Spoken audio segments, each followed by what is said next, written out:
Welcome, Ultras, Switchy Sisters, and Danonites alike to episode 51 of the weekly episodic gaming adjacent livestream podcast show. This is Switch to Ultra on Tuesday nights to hold you over for multiple weeks.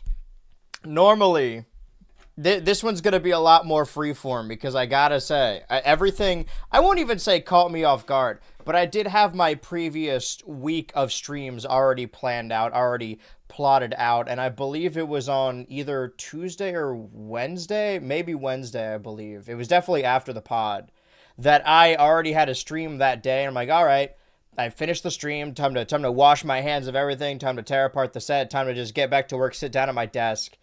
And it was that day, I could actually check the date on this just to be super sure, that within, I think, 3 hours, probably less, probably 2 hours on May 6th of the release of the new Star Fox Direct.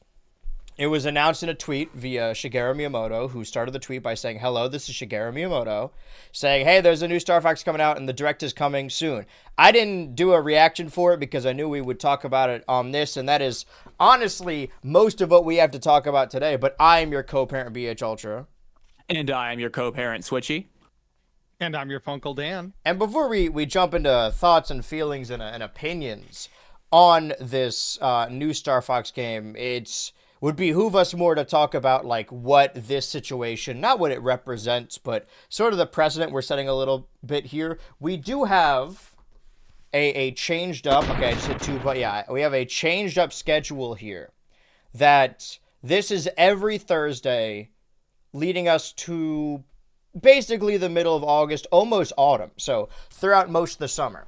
The reason we put Fire Emblem Fortune's Weave in the summer category, as opposed to just having a vague 2026 release date that we do not know, like that of Dusk Bloods. Dusk Bloods was the game that was announced via that first Nintendo Switch 2 Direct, whereas Fortune's Weave was announced in the September Direct that happened months later, is because notorious leaker and insider information haver Nate the Hate said that Fire Emblem Fortune's Weave would come out within the summer, that we would get a release date for Splatoon Raiders, and also that a Star Fox game would be announced and released within the summer before July, before a new direct happens in June.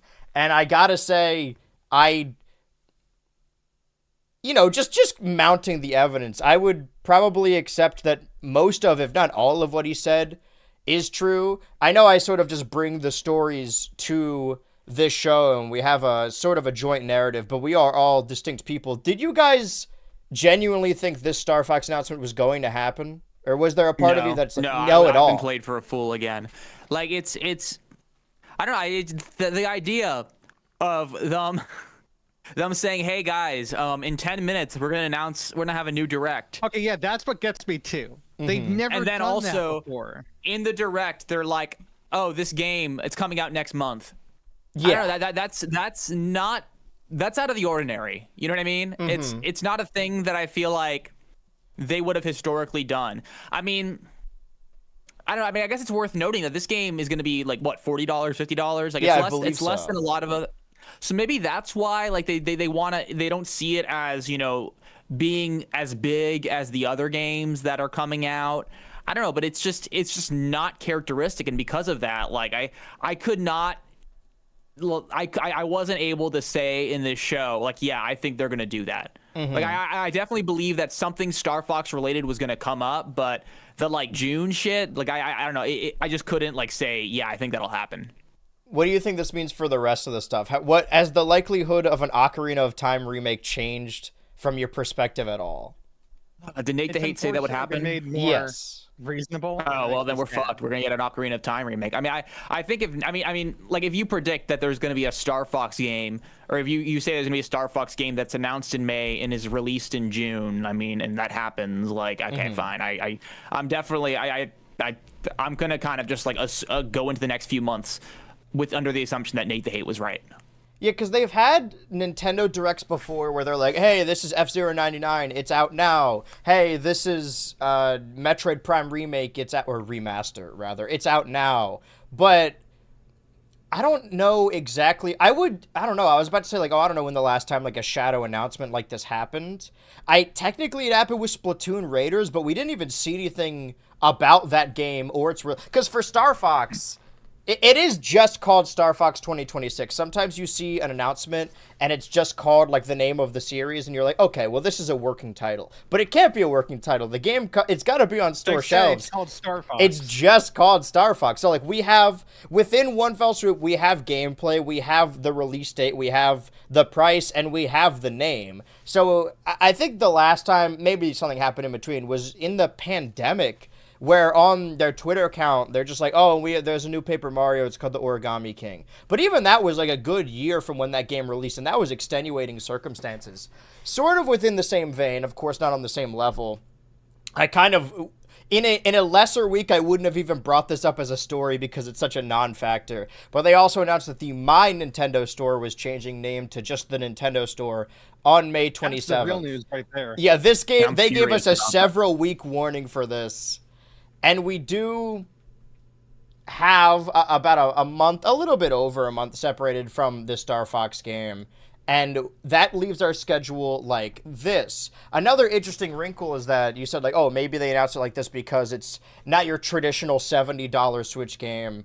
It is really funny that we can, like, mark the exact cutoff on this screen when it happened. How much is Yoshi? Yoshi's 60 physical, right? Yoshi's 60, yeah. Yeah, Yoshi's Yoshi's 70 physical, 60 digital. Right, and then Mario Tennis was 70 the whole way around. Like, you could, just looking at this year, you could see how they're pulling back a little bit. Granted, Rhythm Heaven Groove is a Rhythm Heaven game, and it's just on the Switch 1, and is, as far as we know right now, Nintendo's mainline final Switch original game. There could be more after that. I saw another viral post going around. It's like, oh, it's been a year, or after the announcement of Star Fox, they said, oh, we finally have the first 10 Switch 2 exclusives. And that's not correct. It's true for, like, in-house Nintendo games, but even then, like, they weren't counting, like, Drag X Drive. It was a weird thing. It was more of just the main franchises, but we are coming up on 1 year of this console. It's crazy to say that because it kind of doesn't feel like that. Although we are going to go hard on Donkey Kong later in this pod, but we have a couple weeks in between. Of course, we are currently the week of May 14th, so although nothing came out on May 7th, we could put a little check mark by that. And then we're going to be done with this Thursday. Next Thursday, Yoshi and the Mysterious Book comes out, and then we have about 4 more weeks. And then Star Fox, but then also Rhythm Heaven a week after that. So assuming that anything Nate said is right, I guess I could circle back to that as well, that it doesn't...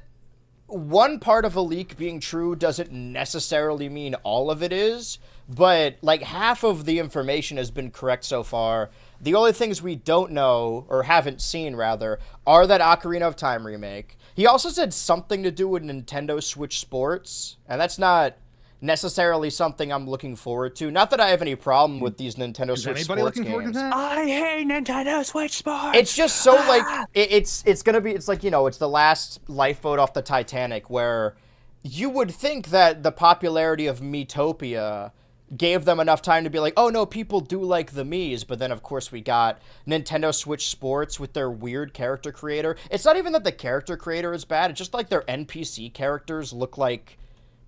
it looks like... generic. Yeah, what's that, Go Vacation, that one Wii game? They kind of look like that. Game.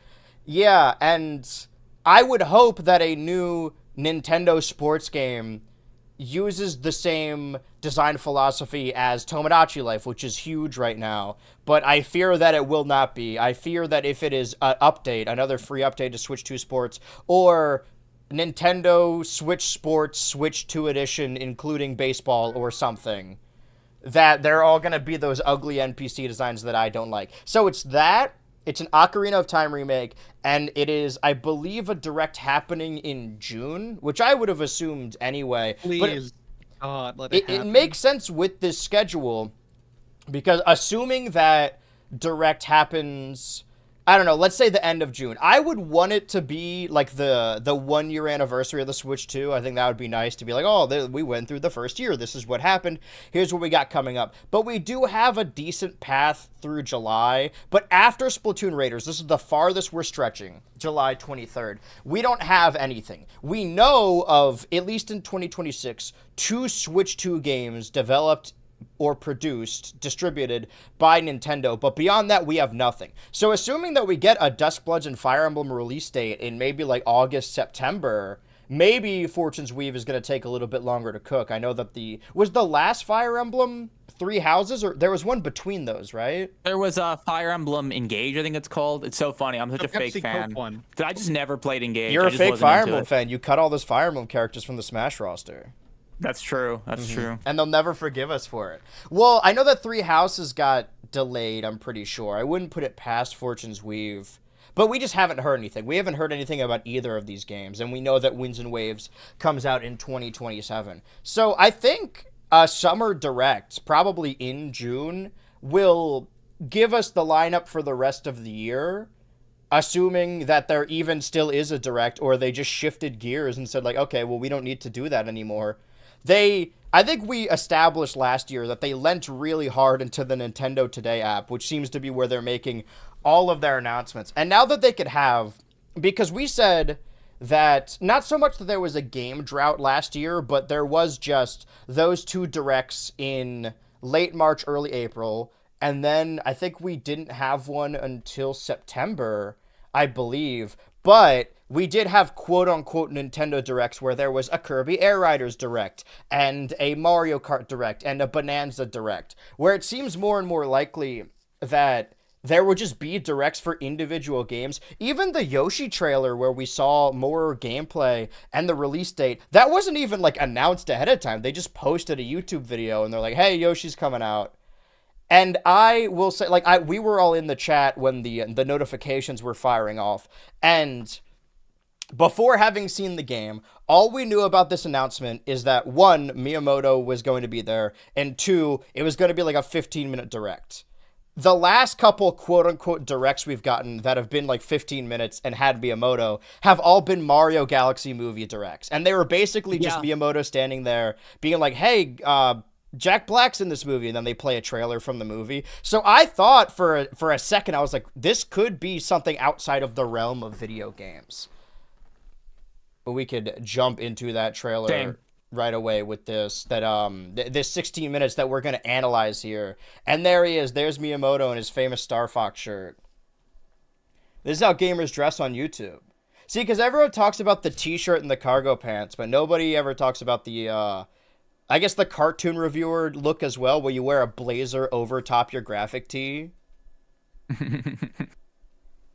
Very dedicated to these characters. It is interesting in retrospect. Okay, we can't show this, but this does prove my point. It's interesting in retrospect that we had this big return to Donkey Kong with Donkey Kong Bonanza, and his design looks a lot like the movie design, and that character was redesigned and reintroduced. Well, they were in the same garb in that movie, that you would think, and of course we have opinions about the art style of this game, you would think that they would want the game to look like how Star Fox looks in the movie.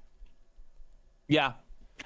Like, I'm surprised they're taking like such a strong direction. Apparently, I have to imagine this was in like development for a while now, and the Star Fox thing in the movie came after it. So clearly, I think there wasn't like a lot of communication between the two teams. I don't know how true all the information is. Also, like, very, very Star Wars. I know that's such a generic thing to say, but now that it's May, I can say that I don't think I've said anything yet, but it's May, so I'm working on the Star Wars thing that I do every May, and I'm hoping to have it out by next weekend, so I could be walking around a showroom floor, and people who have watched the video in real time can approach me and be like, dude, we hate that video. Anyway, I have been, whenever I, as you guys probably know, for certain YouTube videos, like, when you're using actual music, a lot of these companies are very litigious with their copyright. And you want to use background music for your videos. You don't have to, but, that's, like, basic YouTuber stuff. And if you want to, you can't, like, use beats and real music because these distributors will go after the video, claim it, block it, whatever. So the easy workaround is using video game music. So when I'm talking about a cartoon or a TV show, I can't use the music from it. So I tend to use something that's, like, similar tonally. Like, whenever I talk about Total Drama, I use Psychonauts music, because Psychonauts is set at a summer camp, and it's a very psychological game. And whenever I talk about Star Wars, I've always used Star Fox music. And since this direct was posted, they uploaded a decent bit of the soundtrack to this game to their Nintendo Music app. And now I've also just been using that. I'm like, how fortuitous that I'm basically almost done with this video. And then over the last hurdle, I'm like, oh, I can add new Star Fox music to this game. It all lines up perfectly. And I don't know how true this is, but when I did go back to play Star Fox for the Super Nintendo, and let me tell you, that shit pissed me off. But I wanted a little reintroduction. The frame rate is so bad. It's like, yeah, I don't know, it's a frustrating game. It's just also that, like, the barrel roll works sometimes. You gotta double tap. Anyway, my hypothesis was that they kept making Star Fox games because there were no good Star Wars games. And then around the N64, they started making good Star Wars games. And Nintendo started getting them as launch titles for their consoles. So they're like, oh, we probably don't need to do Star Fox anymore. That's probably not true. I just choose to believe it's true. On top of that, like you said, that this may have been in development for a long time. I've heard a lot of conflicting things. Wait, Dan, you have a hypothesis about this version of Slippy, correct? I do? About what he sounds like? So I think that again, we don't know the actors yet, but just from what it sounds like, I feel like it's Scott Menville who's voicing Slippy. It sounds like Scott Menville. I will say that I don't think this is like a tonal change, but people complain about like Animal Crossing, that the villagers aren't mean anymore. That Nintendo just kind of does have a shift in how they portray certain characters, and even like the player, just trying to go away from something being overtly mean. And in this game, and I mean, we haven't seen a whole lot of gameplay, but what we've seen of these scenes, and also the way they portray him just as like, oh, he's the engineer of the group, and this more like nasally voice, it seems like this interpretation of Slippy is more of like a book nerd who doesn't really know conflict, as opposed to like a buffoon who everyone hates. I don't know how I feel It about sounds like that. everyone still hates him. I like how but, Peppy looks in there's this game. good reason I to. think the most qualms people have is with Falco, because like everyone else I kind think of Falco looks great here. I honestly, I think like it's a little weird, but it's an interesting direction. people keep I posture think it checking works. him. I don't hate any of these. To be Yeah, I've honest. seen the screenshot of his posture being posted everywhere. It's taken out of context. Listen, we're all gonna look bad if you catch us posture checking. There's only so much you can do. But I've heard conflicting things. Again, like I don't know how true any of this is. But what I have heard is that I believe Donkey Kong in the Mario movie was a Nintendo decision, and Star Fox in the Galaxy movie was like an Illumination request. I don't know how true that is. But if it is, that's also very funny that they just happen to have a Star Fox game. And they were like, oh shit, okay. Well, they want Star Fox. We should do something with this. Because I've also heard the narrative being pushed that, like, oh, they knew that Star Fox was going to be in this Galaxy movie. So they wanted to very quickly get something out, assuming that they were sitting on these designs for a long time. And the reason this is simply just a remake of Star Fox 64 again is because it was like haphazardly thrown together. That's not really how games work. I don't know if I believe that. Although like they do have the levels and the progression of Star Fox. I hate to keep saying this. It's kind of my same tune with Metroid Prime, the new one, where we see it more and more, especially in like the latest console generations, that I mean, I've really been waiting on the edge of my seat for any more information on Grand Theft Auto 6. And I saw this other visual guide that's like, oh, these are the Rockstar games through the years. And they used to release like 2 games a year. And now we're coming up on, well, Red Dead was 2018. So like 8 years since their last release, like last major release, assuming that GTA 6 does come out this year. That game development takes so much longer now, and these games are getting bigger and bigger. And also, you know, another story for this week is that not just Nintendo, but all of the companies are raising their prices of consoles. I'm lucky to get out right at the end. I have a Switch 2, I have a PS5, I have a Series X. And I know that, you know, video games, they're going to keep getting more teraflops, and they're going to look hyper-realistic, and you're going to need a souped-up computer or whatever. But I'm at the point right now where I don't... outside of like Nintendo releasing more exclusives, because these other companies don't care about exclusives, I don't see the need to ever buy another home console again. Like, I think I'm set with what I got right now. It took me 5 years to get either of those consoles anyway. But the idea that this game, I mean, obviously we know now that they say it later, that it is a Star Fox 64 remake. Having been a fake fan who played a little bit of Star Fox 64, and I was like, oh, I don't really get it. That was easy. Not understanding that it does... We see a lot of, like, in those early 2D Mario games, that specifically the first Mario Bros. For the NES, it is a linear adventure, like a lot of console games are, but it also, like, weirdly has a scoreboard in the top. And Mario has had that for a very long time and sort of kept it just because that was a part of its DNA. It's the same thing of like having lives in your platformer. It takes a while to shake it off. That the score is built in, that from what I played of those older Star Fox games, it honestly plays more like an arcade game than it does a console game, where it's less about like getting from point A to point B and finishing the game, and more about, and we see it here too, the different endings you can get depending on how you perform. If a character in your little R-Wing group dies, they're dead for that entire run. So it's more just a short run that you challenge yourself over and over to get the better ending, to do it faster, to do it with more lives, to lose less of and your to like comrades. not die at all, because I mean, at least Star Fox 1 and Star Fox 64, they don't have saves. Yeah, I'm no, pretty you have to do the whole thing over. But it's really short. Like what we just saw there, if we can go back, like those planets are individual levels. So let's say like this is the end. This run would be, yeah, that's like 6 or 7 levels, same on both sides. And in Star Fox Super Nintendo, they just give you 3 paths, and you have to stick to those paths, and they're like easy, medium, and hard. But in 64 onward, you can pivot which direction you go, and then the path will become easy, medium, or hard, depending on what ending you choose for each individual level. There's like different trailing missions. But it seems to be leaning more into the cinematic. I know that, yeah, that bit there with the Falco posture. I think that's The thing that's throwing me the most. Go back to it. Go back to yeah, it. yeah. Go a little more, just to go back a couple frames. Oh, I mean, okay, so the infamous Falco image is also him like literally leaning over to fix something. Yeah, that's kind of like, I thought it was like getting wow, a cup of coffee. I'm not gonna lie. I'm like, damn, bro He's needs welding. his coffee bad. It's hot coffee. Well, I think what I've seen is people being like preemptively mad that he's going to look like this in Smash Bros. I gotta say, Slippy and Peppy stocks have never been higher. I hope he does look like this in Smash Bros. I don't know, but again, like we have to.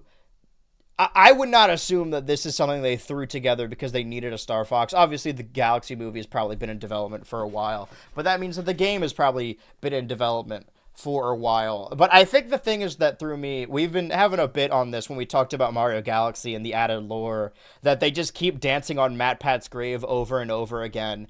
That I think I did let myself believe that they have, like, I mean, they do have robot legs. Like, that's what this is.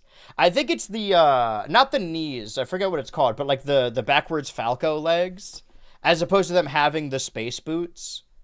Like, you gotta change up Falco's moveset. But again, we're not even talking about Star Fox, we're talking about what this means for them in crossover games. And I'll say that too. Okay, and now also you could just like choose the actual difficulty of the paths, even if you take like an easier path, you could still do hard mode.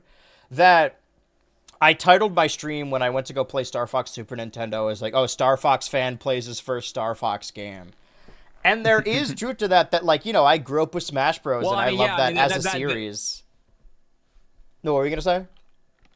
And that's like a thing, well, that's kind of a thing that I feel like colors this whole discussion is that, and this includes me. I mean, I've played a little bit of 64. I never finished it, and I've played the SNES game. Mm-hmm. So I've never really played extensively Star Fox. I tried 64 a few times, but I also could. It was on a literal Nintendo 64. Yeah. And I couldn't save, so I just never really finished it. Mm-hmm. But like a lot of people have their perception of Star Fox very much colored by Smash Bros, especially because Melee is probably the most iconic historically, competitive Smash Bros game, and Double especially because the two best characters in that game are Fox and Falco. So there's so much of like the identity of Star Fox that is defined by like Smash Bros, and it's only made worse that like Star Fox, I feel like, and this is going off of what I hear, there hasn't been a game that's been generally seen as,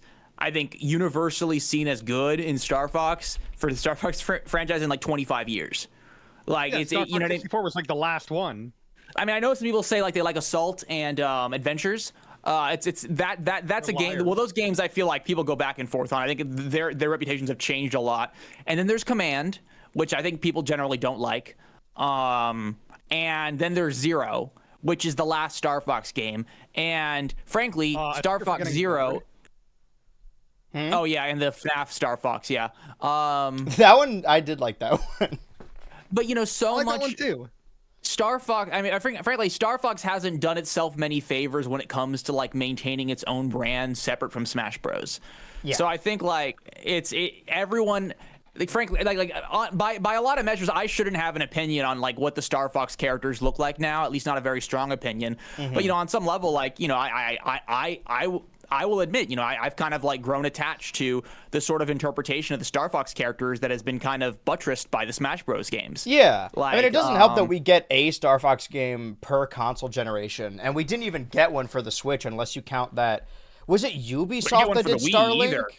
There was no Star Fox Wii game. Well, there was a DS one, though, so that was still, like, in the era, sort of. Yeah. But that's what I was getting at when talking about Grand Theft Auto, is that we are in the realm now that, like, a game in a series or a game from a company is just, like, once in a generation.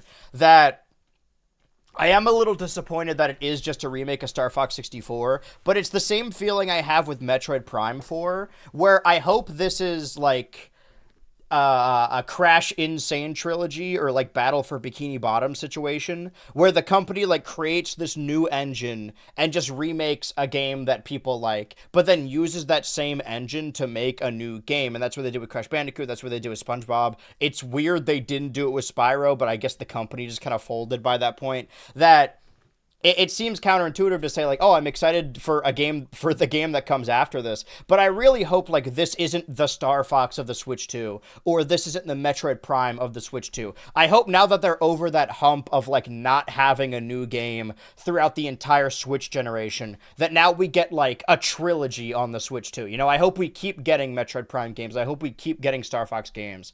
And that's sort of what they did for the GameCube, because is it Assault that's on the GameCube?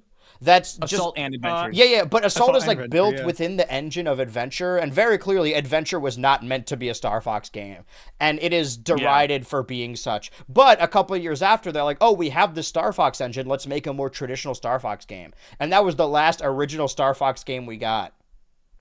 I think... Well, it's Command, right? Wait, was that after Assault, or was that before? I assume it was out. I think Command was like 2005, 2006. Yeah, okay. Command was a DS game, so it had to have been after. Let me There's see, that Star weird Fox nebulous Command, period. 2006, Yeah, you're right.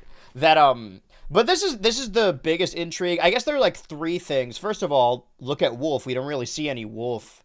But I understand why they uploaded the soundtrack to Nintendo Music. It's kind of impossible for this game to be spoiled, because if you played Star Fox 64, you know what's going to happen. I had someone in my server say like, "Oh, I should go back and play the Star Foxes like in preparation." I was like, "You don't need to do that. You should. You really don't. It's going to ruin your enjoyment of this." But this is one of the new features, or I guess newer, just having this 4v4 format in online, having these 8 different characters. Obviously, I'm very partial to Andrew, but having look at this I was actually watching this video. I really like He this looks just video. like you as well. Oh, thank you. I like all these videos, actually. Shout out 4View Derpy Butter Gaming. Getting over the... Okay, anyway. Having this online 4v4... Just basically, like most games... I don't want to say that the single player was like an afterthought, but this does tend to be a trend with modern games, where it's built as an online game. And I think this is probably where most of the... Oh, Akira versus David. I think this is probably where most of the energy is going to be dedicated to the game, assuming that the online is pretty good. I mean, it looks fun enough. It really just like depends on how fun Star Fox is. But a lot of the time, Also depends how good the servers are. that 'cause, too. But there's also an Cool. additional online feature, which they'll show off pretty soon, which is going to make a big change in a lot of people's lives. A lot of fans of Star Fox. See, because I was under the impression that, like, the entire... I mean, I imagine being a Star Fox fan is probably pretty tough, like a genuine Star Fox fan. That the whole thing was on ice. I was not aware of how many Star Fox enjoyers there were. People who were very happy to see these anthropomorphized animals. Because we said that within the movie as well. But yeah, like, there are a lot of games, I mean, like Nintendo Switch Sports, for example, that I didn't really care for, or even like Mario Tennis, because I'm just playing the campaign, and I'm like, yeah, this is whatever, but that's not really what it's built for. It's built for this, choppily playing with all your friends at a little Nintendo Switch 2 party. I guess it's better to have more Switch 2 games. And this is another feature that is specific to the Switch 2. The mouse seems kind of cool. Yeah, I mean, if you're good at that, yes. I am famously not. So see, another category that logs this in with Metroid Prime as well. We don't know who is, because like with other games they'll say that Koei Tecmo or Bandai Namco are involved. This is just in-house Nintendo, right? Do we know if anyone else is involved? Not that I know of. It's probably just this, yeah. That mode is also very intriguing to me, and also like adds an interesting wrinkle. This is gonna make it so easy, though. This is very like little brother mode, where one Joy-Con pilots it and the other Joy-Con shoots. I think they had that in Zero. approach, Did they really? Which I think, yeah, that's what they're trying to do, and I think that's the best move. Don't make it like... Dude, it's kind of like Double And there's Dash, Cat. where it's Yeah. like, oh yeah, you guys can share a cart. Well, because you can have 2 people that do one person's job. Yeah, it's basically. like, you know, it's a 3D And again, one shoot job 'em up is in a easier way, than so the difficult part comes from both avoiding and shooting, but if you're only doing one of them, it's going to be a whole lot easier. And look, it's Venom from Smash Bros. This is how I felt when I was playing Star Fox for the Super Nintendo. I was like, oh, this is... I know Corneria, I know Sector Z.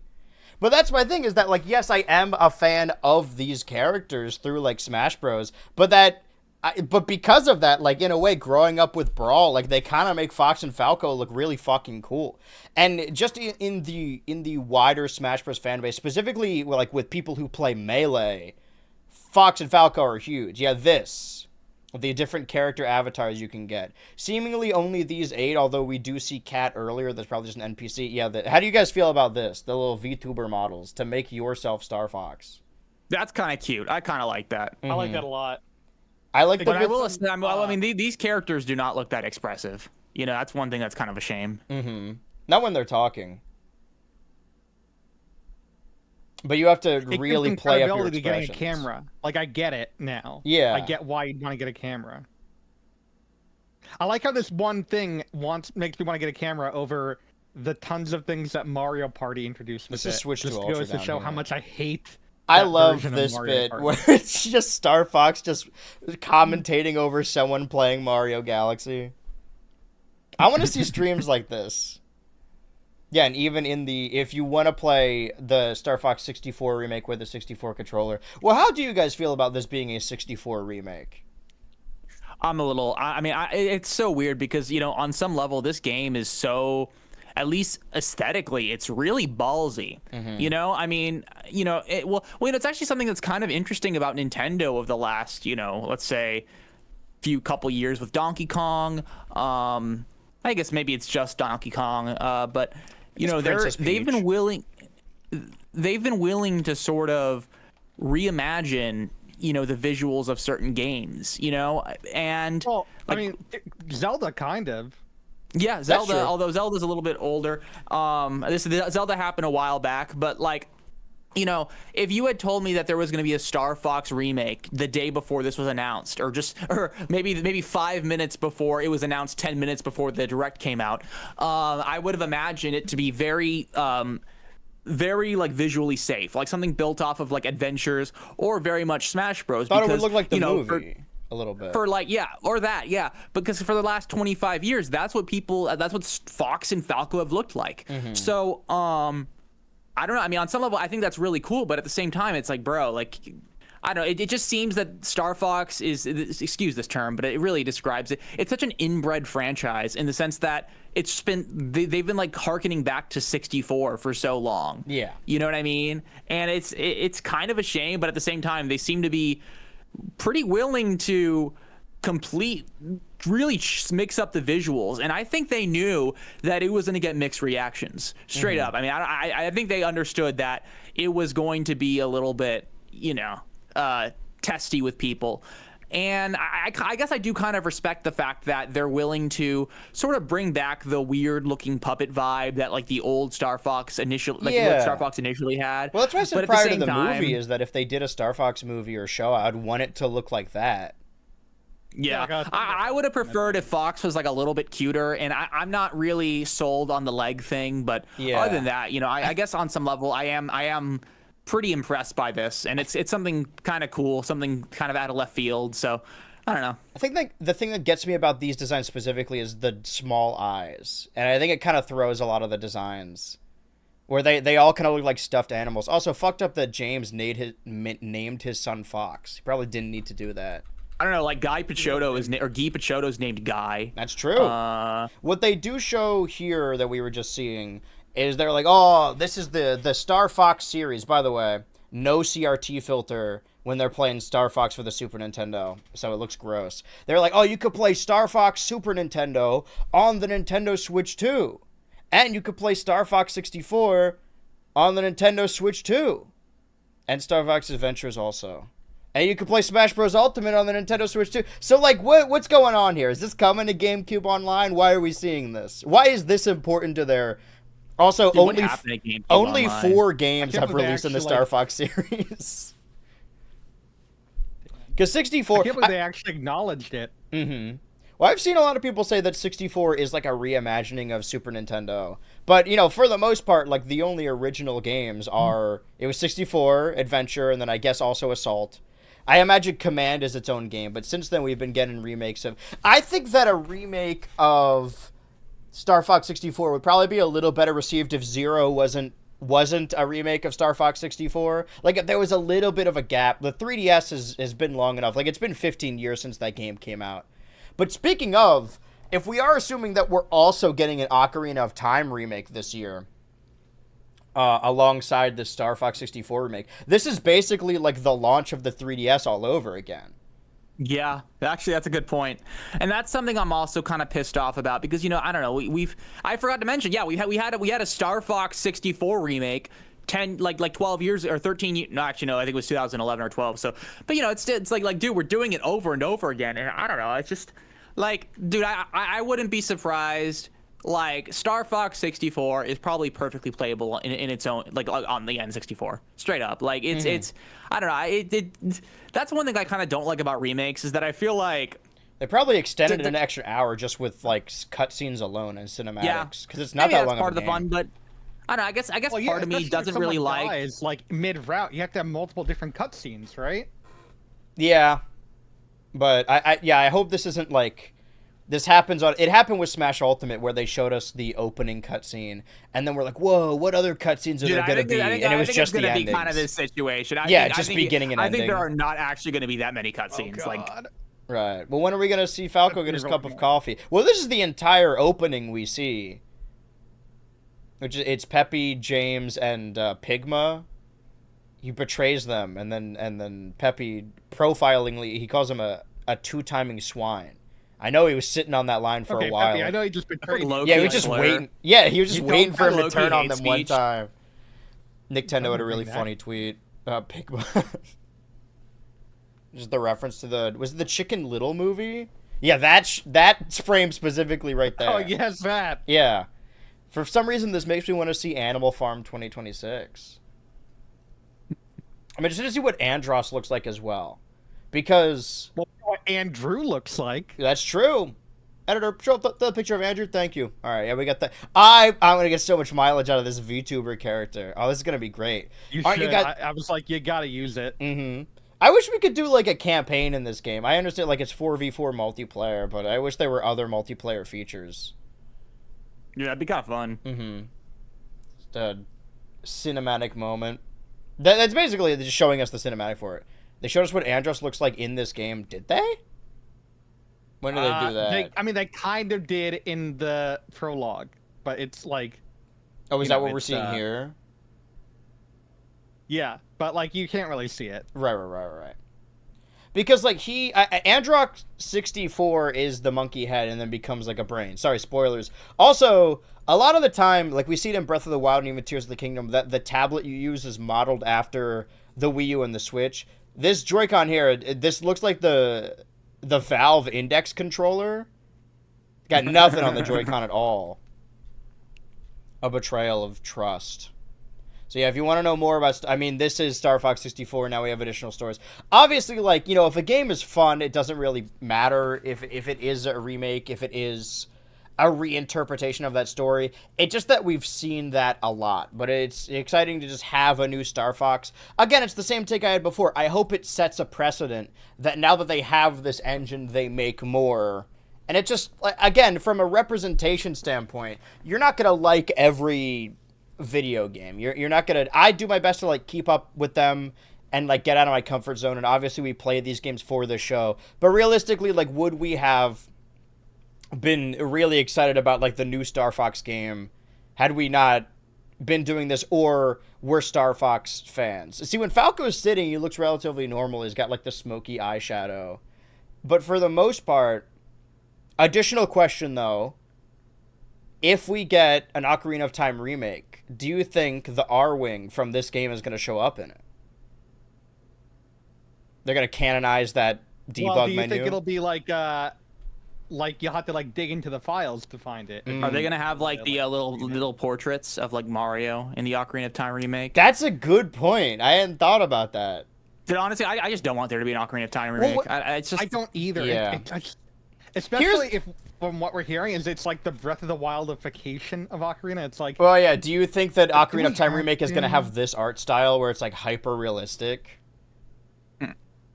I mean, speaking of, we could This would jump be back to Zelda this, graphics but in the other 2013. we had a lot of announcements that came from Nintendo themselves. But as far as like the fan community goes, Oh, now this. yes, Now, I mean, okay. yeah, so okay. If You have I the can, floor. because I specifically said one of my predictions was they're gonna do a Twilight Princess HD for Nintendo Switch. They're gonna do a remake. I'm kind of second guessing myself because honestly, like, I just don't think they're gonna do that, especially with the whole Star Fox thing. I think Ocarina is gonna be the route they go down, and I mean, I would be upset, but now we have this, and that's kind of crazy that we got this before Wind Waker. Yeah. But honestly, I've been playing it for a little bit. I don't mean to shill, but I have the AIM Thor. Yes, I am better than all of you. Ooh. And with the AIM Thor, which is an Android device, it actually plays very well on that. But do we want to say what this is? We did just kind of start showing it without explaining what's going on. Oh yeah, so this is a the decomp teams have been on fire lately, and they recently completely decompiled Legend of Zelda Twilight Princess, specifically the GameCube version. And this is a recompilation of that with widescreen 60 FPS, with a bunch of what's the word I'm looking for? With Quality a bunch of life of changes. Yeah, quality of life changes. You can add some stuff from the Wii U version. You can change the bloom effect. You can do a bunch of stuff basically. And this game is built on the crazy. bloom. I bet it looks weird as hell without it. It does. It looks bad. Yeah. But you can change it to another type of bloom that doesn't look as bad. Yeah. I know the game was developed for the GameCube, but that was like the case with a lot of Wii games, that the Wii wasn't that much more powerful than the GameCube, so they just like put a bunch of bloom over everything so that Mario Kart Wii doesn't look like Double Dash, even though realistically it should.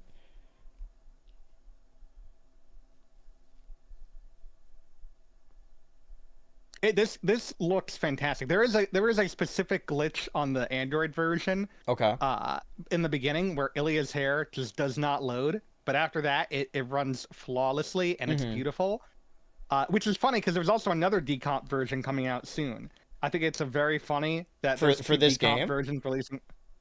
Yeah. Oh, it's wow. called I don't remember what it's called, but if you look up the Twilight Princess decomp, I'm sure you'll find it. But basically, it's very like, this is a really good port of the game, or a really good version of the game. Like, you can't go wrong with this. We have the, I guess, how I feel about them doing another Ocarina of Time remake and another Star Fox 64 remake. Obviously, the argument is that there are a lot of games that haven't been remade, and to your point of wondering if we're going to do the Mario portraits, a part that I really liked about the Mario RPG remake is that they did have the little scenes with Link and Samus, and they were just like the way those characters were designed in the Super Nintendo game, but in 3D, so it was the first time we've seen like a brown-haired Link in a very, very long time. First time we've ever seen it in 3D, I believe. But I think you're right. the 3DS was a while ago. 15 years is nothing to sneeze at. Well, no, I mean, the only other thing I can think of is I think the original Ocarina of Time tech demo showcased brown-haired Link. Right, if yeah. you remember that. With the Dark that Nuts, was yeah. brown-haired Link. But that's a very different thing. But I still have to beat that game. I am not beaten that game yet. Which Mario one? RPG. Oh, yeah.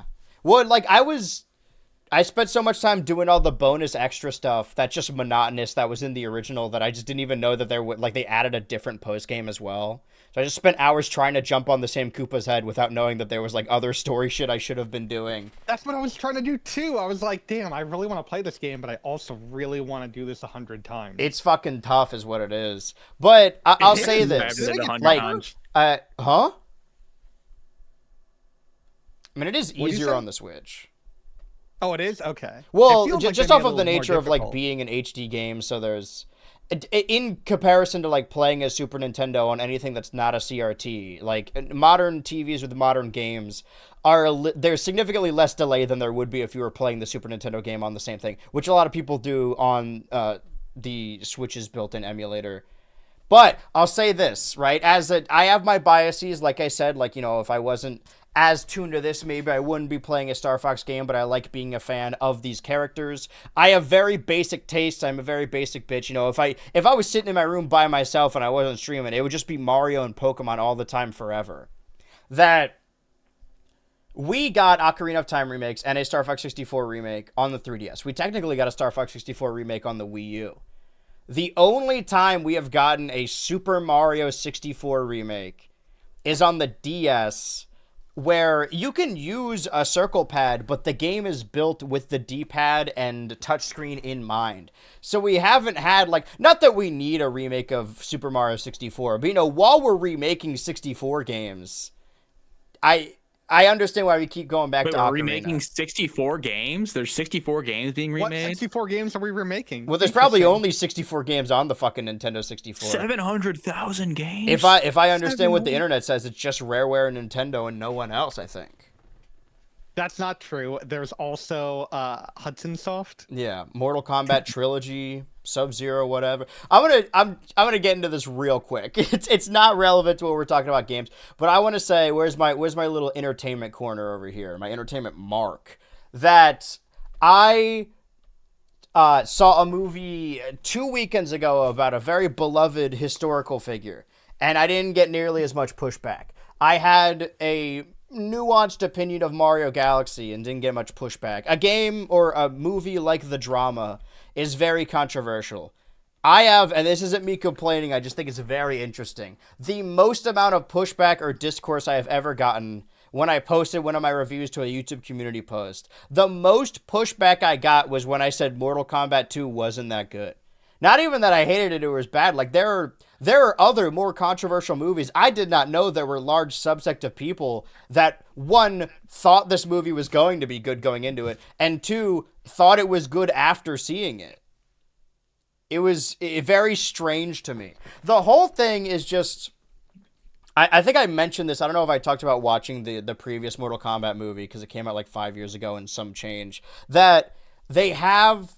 is he Australian or New Zealand? I know people feel very strongly about this. They have an Aussie character in Kano who's very brash. He drinks a lot. He is a dirty mouth. He's insulting people, and he's like referencing pop culture. And he's played by a different guy. And then in this new one, they have Carl Urban, who fits all of those and plays ostensibly that character on The Boys, but he's playing Johnny Cage instead. Because, you know, they didn't have him when they made the first movie, and they had a little tease where, like, oh, Johnny Cage is going to show up in the second one. And, I mean, he definitely, his performance, he has a convincing Johnny Cage, but also, I like Carl Urban, but I think he would agree with me that, like, he looks and sounds strange in this movie. Like, they shaved him, he looks like a smacked ass, he's, like, doing an American accent. It just doesn't play to his strengths, really. It's a very strange movie. Keeps referencing pop culture, which Johnny Cage does, but he references Lord of the Rings, like, twice. It's like, man, we get it. You're Carl Urban. The rest of the stuff I don't feel as strongly about, other than the fact that I have finished the newest season of Invincible now, because I was watching it week by week, and I don't dislike it, but it always feels like homework, if that makes sense, where...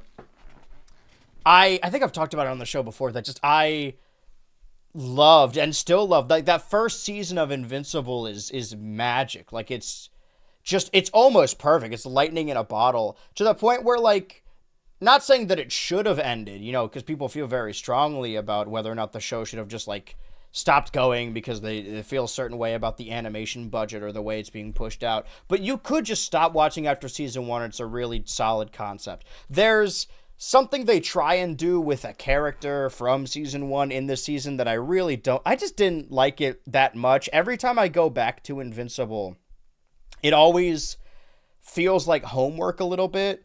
And that also goes in line with me, you know, keeping up with movies, keeping up with games, keeping up with shows, that a lot of them, like the last couple weeks, it's been Daredevil into Invincible into The Boys, just all this stuff that started as like superhero parodies, but now is sort of just going into the realm of like superhero shows where there's all these vast worlds and they all have spin-offs you have to watch.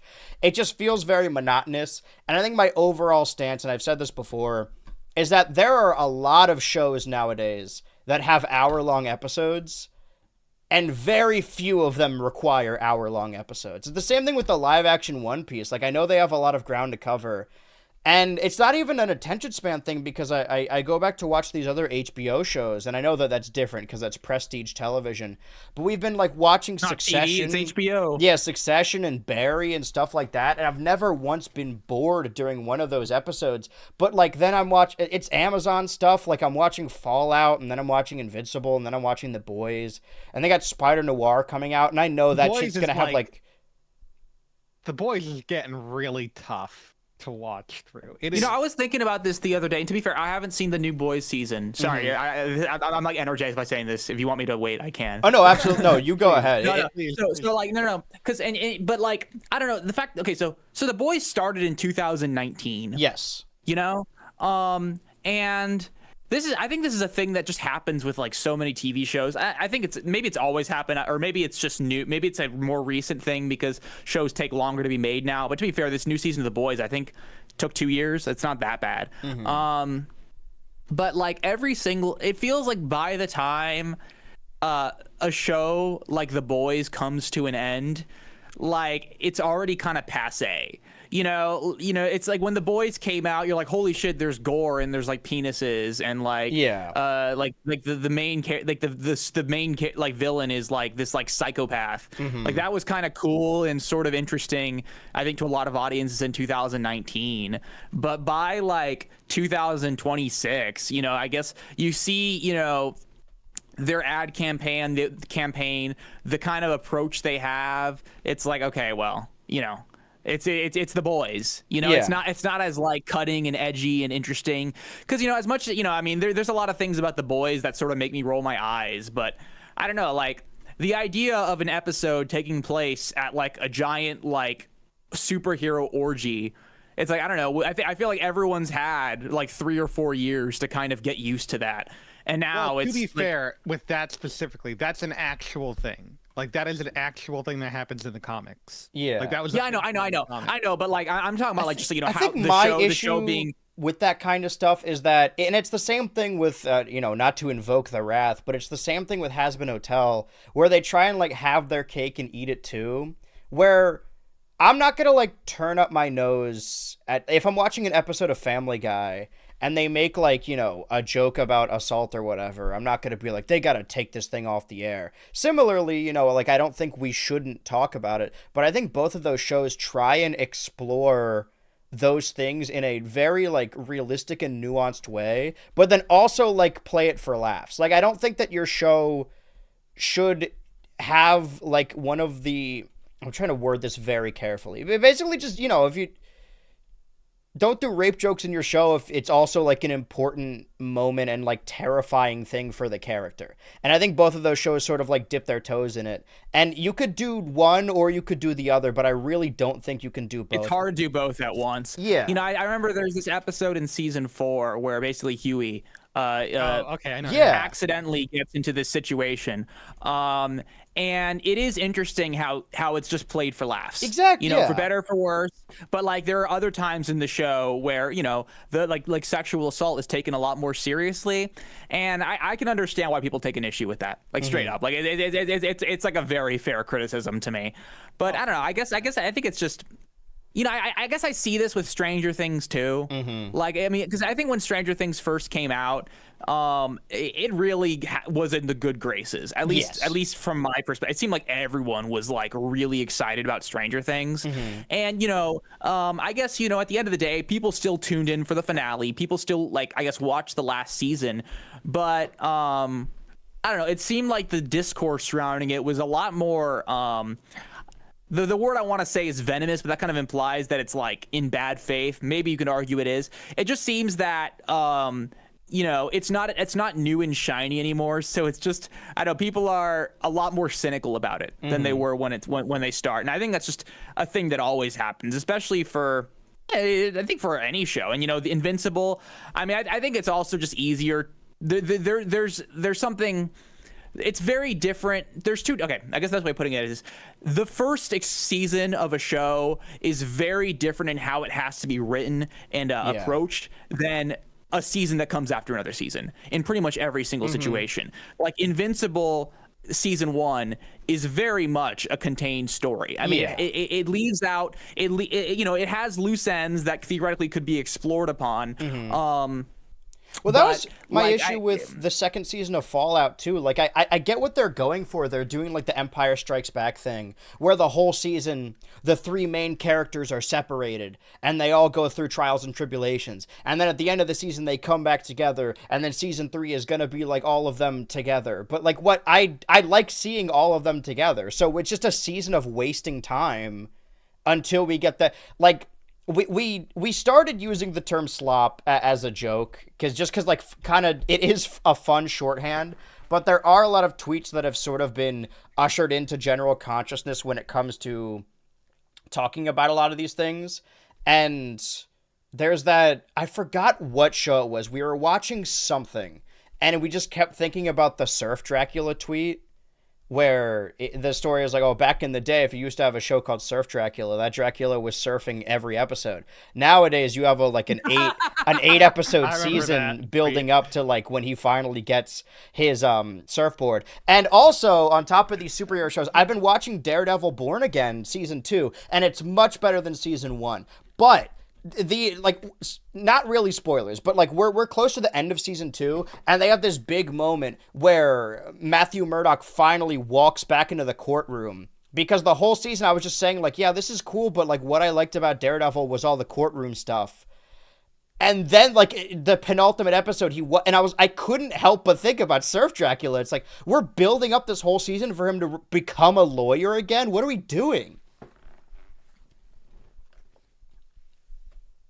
Yeah. And I think that is something that's kind of frustrating about, I think, just TV in general. Once again, I don't even really know if this is a new thing. But like, it's a very streaming centric issue.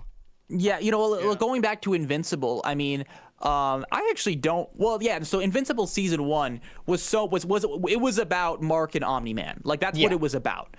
Invincible season 2, like there's the alternate universe guy with like the big brain or whatever. They have to set up a lot. Like it's not built out. It's not built around one big conflict. And there's kind of like sporadic things, and that's the same case with Invincible season 3. There are still big moments, big climactic moments, but like it's hard to really think about Invincible season 2 as a separate, unique or it's hard to think of it as like on its own. It's hard to think of like Invincible season 2 on its own, the same way you do about season 1. Yeah. And I don't know. I kind of like it when you can kind of think about TV show seasons that way, Yeah, one complete story, regardless. Like I even, not to the same degree, because I think this show is leagues above it, but this is how I felt about Severance last year, that you could tell Severance season 1 was made as a season of television, and you could tell Severance season 2 was made with the knowledge they were getting a season 3.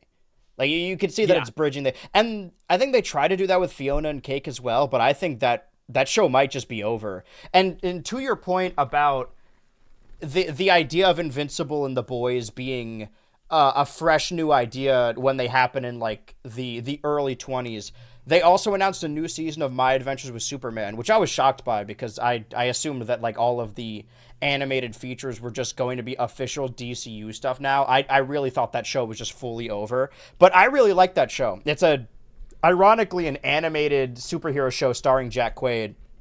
And I know I have my biases. Like, I've said this before, that I think people think that I dislike anime on principle of it being anime, and that's not true. Like, I mean, we can run with the gag, and I could play a hyperbolic character, but that isn't true.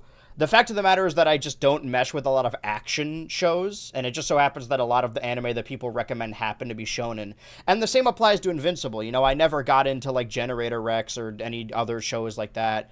I just didn't like action shows, but I did love My Adventures with Superman. But the one teaser they have for the new season is like a teaser image, and I brought this up on like Blue Sky, and somebody was like, actually, this happened in the comics, and like, I'm sure it did, but it's like a picture of like an evil cyborg Superman with like red eyes, and it's like, we're gonna have 3 fucking evil Supermen happening concurrently within 2026. Like, I like that show, but I don't want to see that. Like, it's been done. We're done with that. And it did kind of feel like, not to say that Invincible and The Boys still don't have interesting stories to tell or unpack. The YouTube chat a little bit ago said that The Boys was great until they made Homelander just to be a Trump caricature. To be fair, they wrote Homelander and then Trump became more of a Homelander caricature. Like, they didn't... All the shit they've been writing into the series started happening in real life. I don't know if they planned for that to happen. How could they have? One thing I will say, though, about that is... this isn't me necessarily disagreeing with you, but the first season of The Boys is a lot more based on the source material. Yes. And the source material was, like, very much written during the Bush era. And you can really tell by, like, it has a very, like, 2000s-esque critique of American Christianity. Yeah.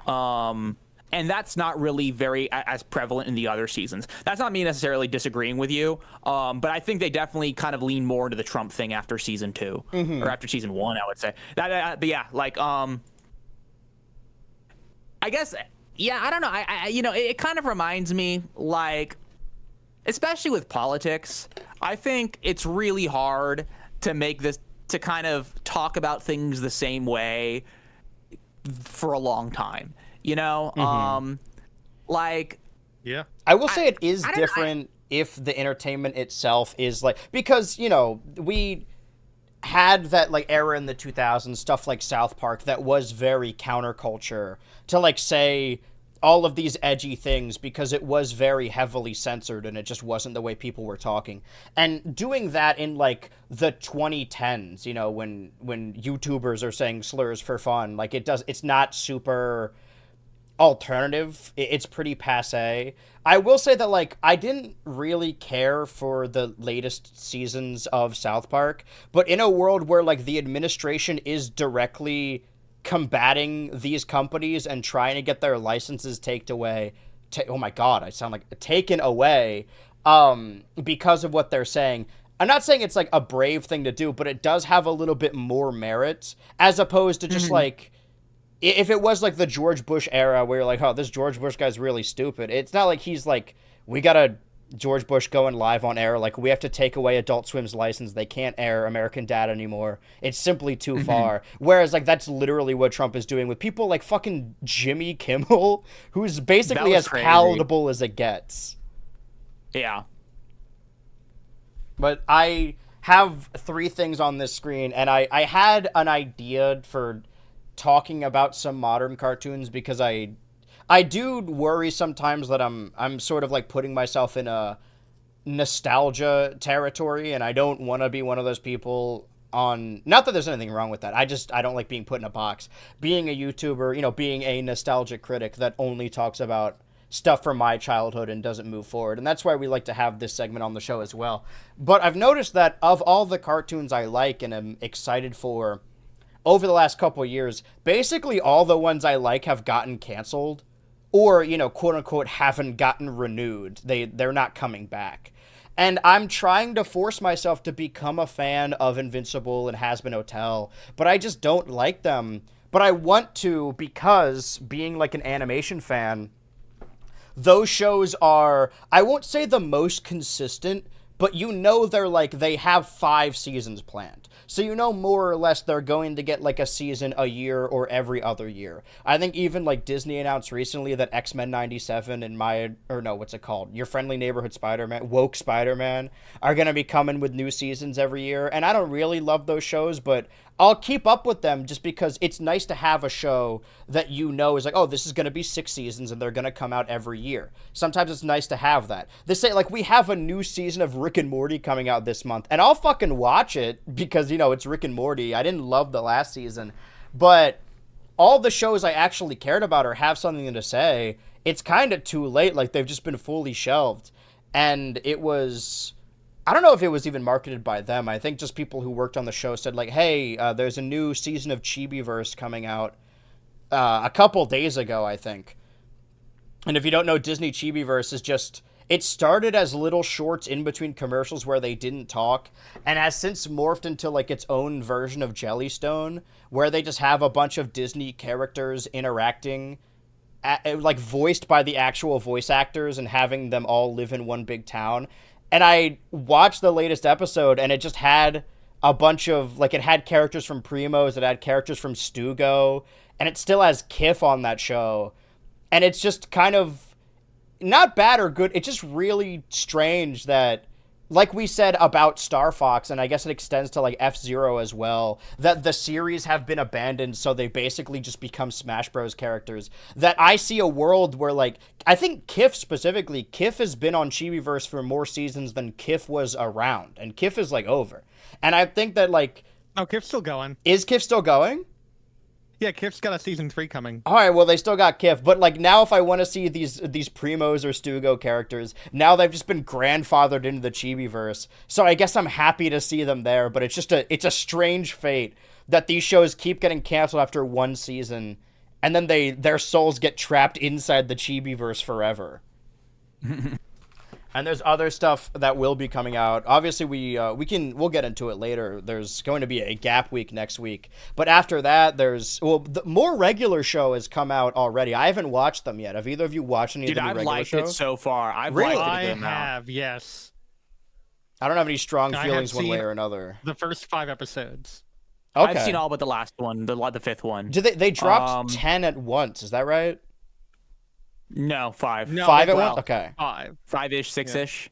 So are they... Yeah, like 5.5. Okay. Are they going to drop more every week, or is it that 5 and then... I heard they had, like, a different lineup for them, because they have a lot more planned for that season, right?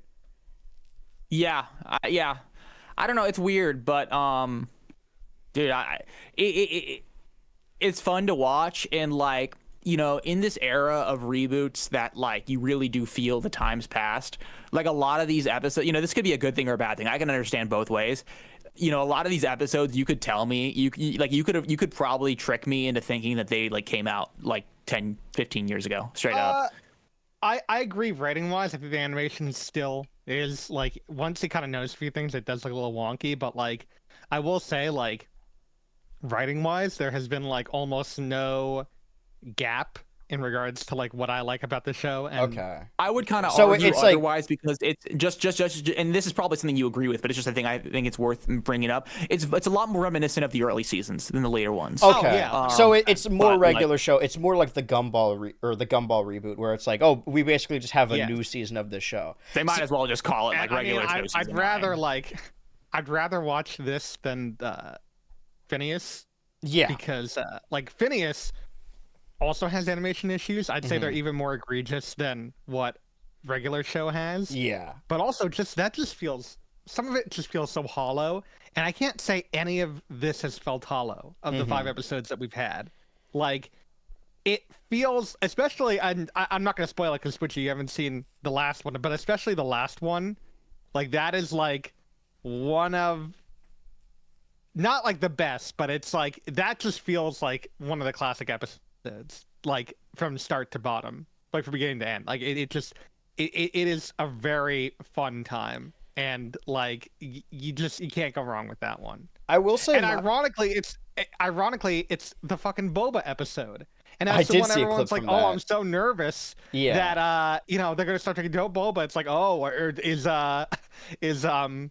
Rigby's you going know, to start I think doing a wolf DoorDash, made- and there's I'm going to be a gonna use an drone. app. Yeah, Ding, drones ding, flying ding, ding, around. on my. But that's like Pops the gets a makeup drone. iPad Rigby's part. on It's such a good DoorDash. episode. Margaret's on OnlyFans. It's a But really good episode. I will say that, like, my only thing is that what I heard from early reviews, I think it was from Kevin, actually, saying that, like, a lot of the episodes were clearly recycled from a Close Enough season that didn't happen. And I really liked Close Enough. So I was excited for that. I was hoping this would be more akin to... I should have known better because they're airing it on Cartoon Network at, like, 9 a.m. I was hoping it would be something more akin to Samurai Jack's final season, or, like, Fiona and Cake, where and this is just, you know, me being an old head, being like, why isn't it for me nowadays? Hoping that it would mature with its audience, because that's what they were doing with Close Enough. That It is with iCarly too. Yeah. It is a little disappointing to see it go back to regular show, but regular show was already pretty palatable for everyone anyway. and as long as it like tackles modern things, because if the thing about Close Enough is that it specifically stars around a family, like a burgeoning family, and that doesn't really work for the regular show characters. Like if they're going to be in a state of arrested development, then they, the world can't change that much around them either. And yes, the whole gimmick with the Lost Tapes is that it's not bound to a timeline. Like the time could take place at any time. For example, the third episode of Lost Tapes it canonically takes place very quickly, very soon after Mordecai and Rigby start working at the park. Like there's still new hires at that point. Does Thomas show up? I was confused about that because they have like Muscle Man's girlfriend, Stella. like Starla? shown in the episode, Starla. Yeah, but that's like They don't ever show up. They have her like in a picture. They have her in a picture, and I guess maybe because it's been a while since I watched regular show, the original through. But wasn't she introduced a little bit later on? She was introduced in season yes, 2, but but introduced his as girlfriend. Muscle Man's girlfriend. Yeah. Oh, she was I know already- because yeah, you're right, I never mind. do this show on Patreon where I watch what aired on Monday night 15 years ago. So this one aired like a couple months back. Now I'm still up. Actually, Gumball just showed up on the block, and I've been on my weekly problem solvers grind. Oh, hell yes. Yeah, I mean, when we come back, like the Tuesday we return, regular show, Gameoverse, Rick and Morty, Spider Noir. There's gonna be a bunch more shit to watch. I've so far in the realm of TV shows, of the shows I have finished this year, which is like, I guess Fallout Season 2, Ted Season 2, and Invincible Season 4. Ted Season 2 is the best one. It's no contest. Yeah, it's not think, really a like, tough race. Am I there's missing not anything? A bad episode. Because I think I've been up on everything. I don't. Other than like we've Hacks, covered but I haven't watched that. We do have more Bear coming out. There's gonna be a lot of stuff. We've talked about the entertainment Smiling aspect. Friends, technically. That's true. Oh yeah, but that's like, I always do this weird thing where I'm like, okay, the year it came out is like when the season started, so technically that's still season 3. It's the same thing with because I have it in my little my document that's charting all of the seasons of shows that I watched, and I have like Amphibia season 3 listed as October 21. Even though, like, all that happened, or maybe it was Big City Green season 3, October 21, because they aired the Halloween episode first, and then the season premiered, like, a year after. But I still counted as, like, oh, well, it technically aired in 2021. But that's that entertainment side of things. What other stories do we have here? Oh, yeah, of course. Well, I mean, I will say... Yes. I don't mean to be salty. No worries. But, like... I don't mean to be DK Dan. Yeah, I don't mean to be DK Dan, but I'd rather be on season 5 of The Tick right now than season 5 of The Boys. I'm still upset about what happened to The Tick, and I'd rather be on season 20 that. of Supernatural by now.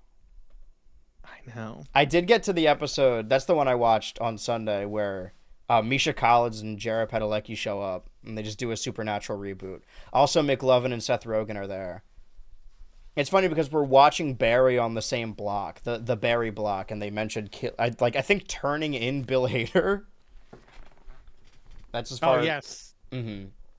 But we have a scene here. I mean, we've seen multiple bundles. See if we have them both here. Not that one. Not that one. Not that one. Do I not have it? I swear I blew it up somewhere. Well, a couple weeks ago, nothing we really covered. They started rolling out, or announced rather, a Switch 2 bundle with Pokopia. And, of course, there have been 2 Switch 2 bundles. One that comes with Mario Kart World. That's the bundle I got. That's why I don't... Not that I don't understand the arguments, but to me, Mario Kart World is not $80. Mario Kart World was $50 when I got it.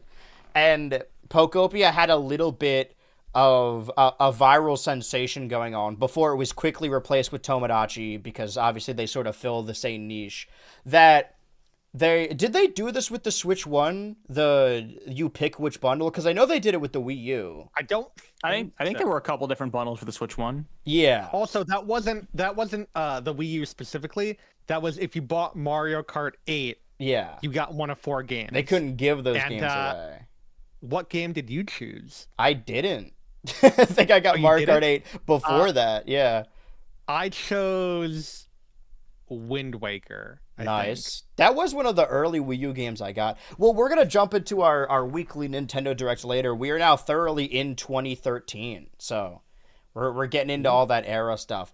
It's really funny to me that, like, I'm glad they're finally doing it, but the 3 bundles we've gotten so far have been the console bundled with Mario Kart World, the console bundled with Pokopia, and now this, where it's like, oh, you could pick any of these, where, like, it should have been bundled with Bonanza way sooner. Like, that, at least for the people I talk to, like, Bonanza is what you buy the console for. That is the main console seller. I wonder because, like, as much as I like Bonanza, I think it's a fantastic game. Like, it has. I mean, it definitely hasn't had the staying power that, like, for example, Odyssey did. Right. And I don't think that's because, like, altogether. I think Bonanza is kind of definitely on that echelon of, I think, like at least for me, I think it is in that kind of ballpark of, like, being as good as it is. But I think, a lot of people.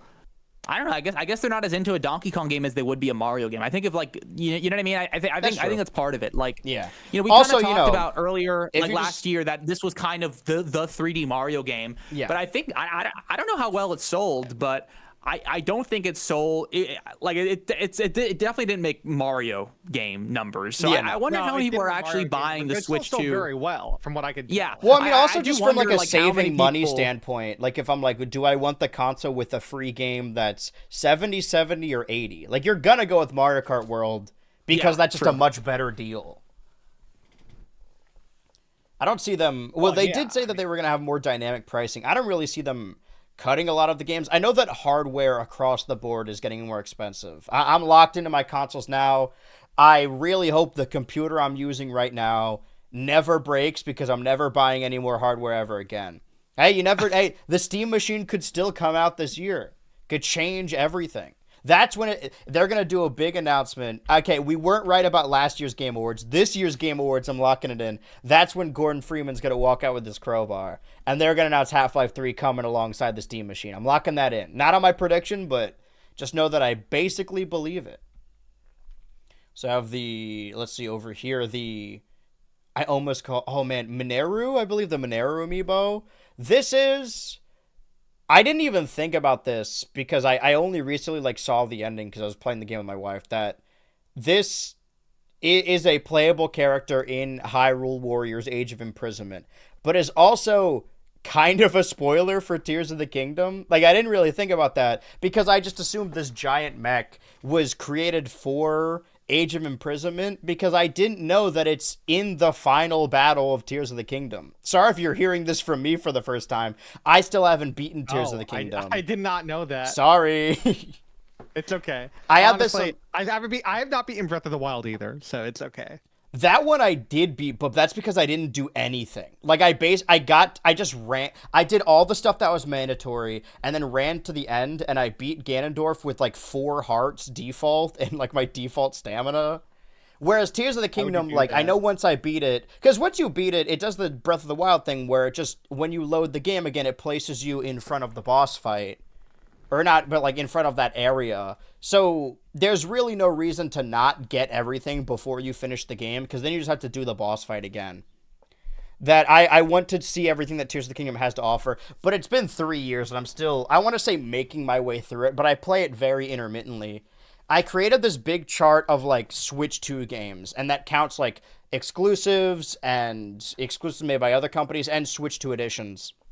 And how many hours I have dedicated to each game on stream. And I wanted to even them out a little bit. But then I also started doing Total Tomodachi Island, where every week I host a show on this same channel. And we're hosting it tomorrow as well, where every week a different stream character is eliminated. Chad, if you haven't watched that stream yet, cover your ears. If I show this on screen again, you can uncover your ears.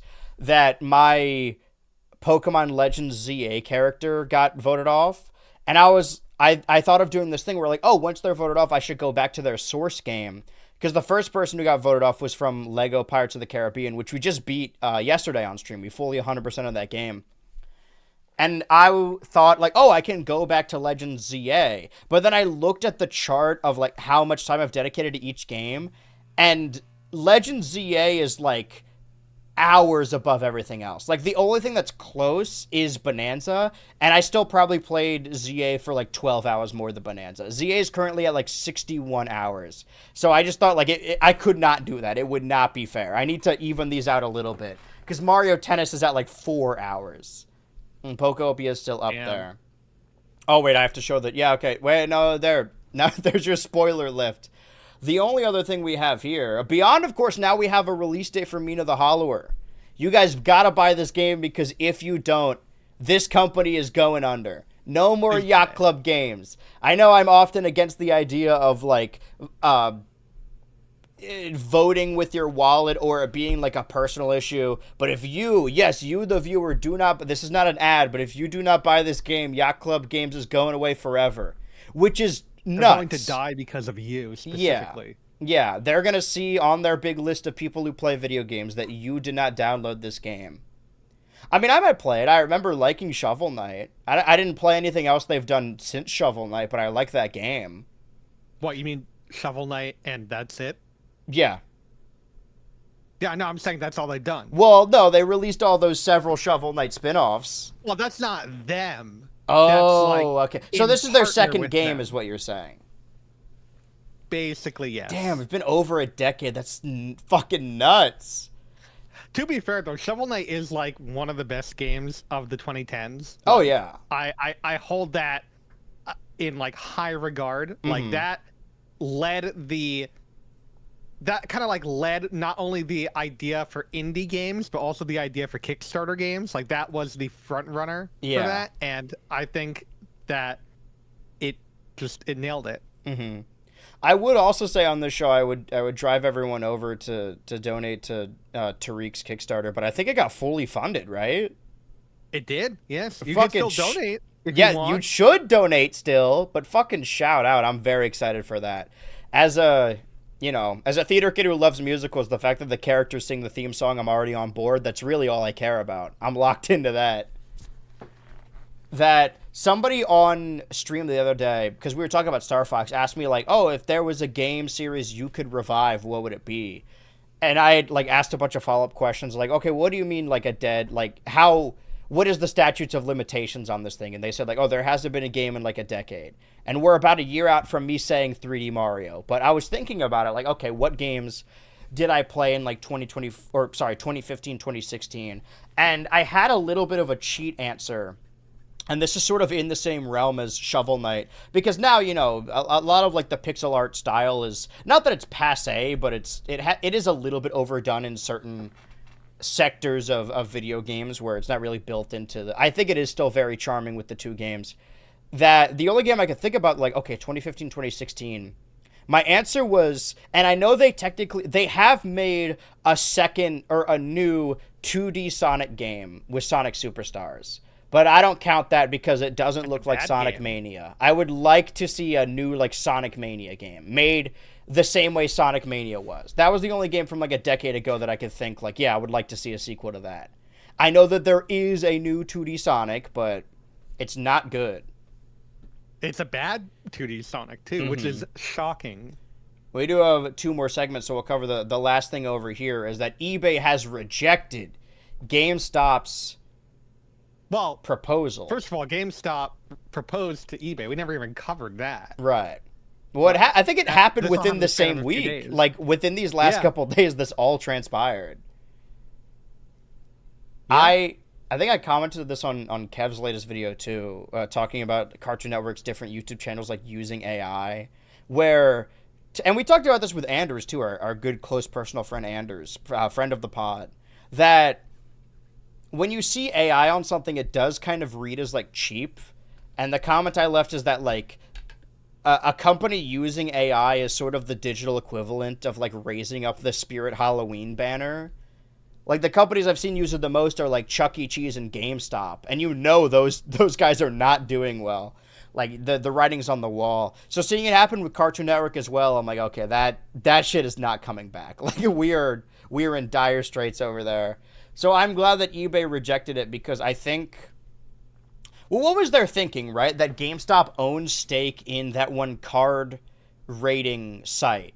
And they take, I guess, walk-ins of people bringing all of their old collectible cards, and they will use that website to rate them, and will then tell them, like, hey, this card isn't worth a whole lot, we could buy it off you for a couple bucks, and then resell it on that same rating website for a lot higher. I imagine their bid to buy eBay, which isn't for sale, was that same idea. They want to completely control the scalping and resell market. And you see a lot of people lined up outside GameStops, and you think, like, oh, that's just like the scalpers, it's on the consumer. But, I mean, GameStop very much is enabling this behavior. They are. It's frustrating. When eBay looks like the good guys, it is not like, I think you gotta take a step back and realize kind of like the enemy of my enemy. I didn't even know this was happening, but I had a little Mother's Day dinner with my mother, and she was telling us a story, because she works at this one store, that, like, people were coming in and, like, buying boxes upon boxes of those Nidos, like those stress ball things, because I guess, like, that's the new thing. It's like, I guess Labubus were last year. It's less of a fashion statement, where people are, because they're popular, buying them up in huge amounts and then reselling them at a higher price. And this is just a problem with everything. We have a very gambling-centric culture right now. Everything is a gambling website, and everything that isn't is something that you can scalp and then resell to people. It's just depressing all the way around.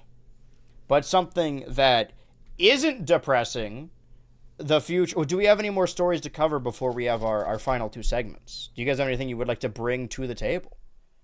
Something's come across my desk right now. Let me see if there's anything happening right now in the wonderful world of Mickey Mouse. In the wonderful 101. We did cover a lot of those links. We did the My Nintendo news. That was the big news. Yeah, we covered the headline. Oh, there was Tezuka, who's retiring. Yes. I do not know about this. Regale me with the story. So Takashi Tezuka will be retiring from his role as executive officer as of June 26th. Over the 40-plus years at Nintendo, he worked on every 2D Mario game except Land, every Pikmin game, it's all the good ones, many Zelda games, Luigi's Mansion, Yoshi's Island, and much, much more. It's always rough to see. So I think there's also, like, it's crazy because, but I will say, I think we're in good hands just because the guy who is taking over is the guy who directed Wonder. Right. So I think we're in good hands in regards to that. Well, thumbing through my tabs here, I totally forgot about this. I mean, 2 games came out in between installments of Switch 2 Ultra. One of which was Invincible Versus, an Invincible-centric fighting game. And I thought I would get it, just because, like, okay, maybe I don't like the Invincible show, but maybe this video game where you could play as Anissa, maybe this is what's really going to endear me to these characters. But I didn't end up getting it because the specs are very specific, and some people's computers just can't, like, straight up run it. And also, it's another example where, like, if you can't play it with people, then what's the point? But what I do have is a Discord server of people that subscribe to the Patreon that are willing to play games with me when we stream on Saturday. And the thing we played this most recent weekend was Sandbox. Now, Dan, do you know anything about this game, Sandbox?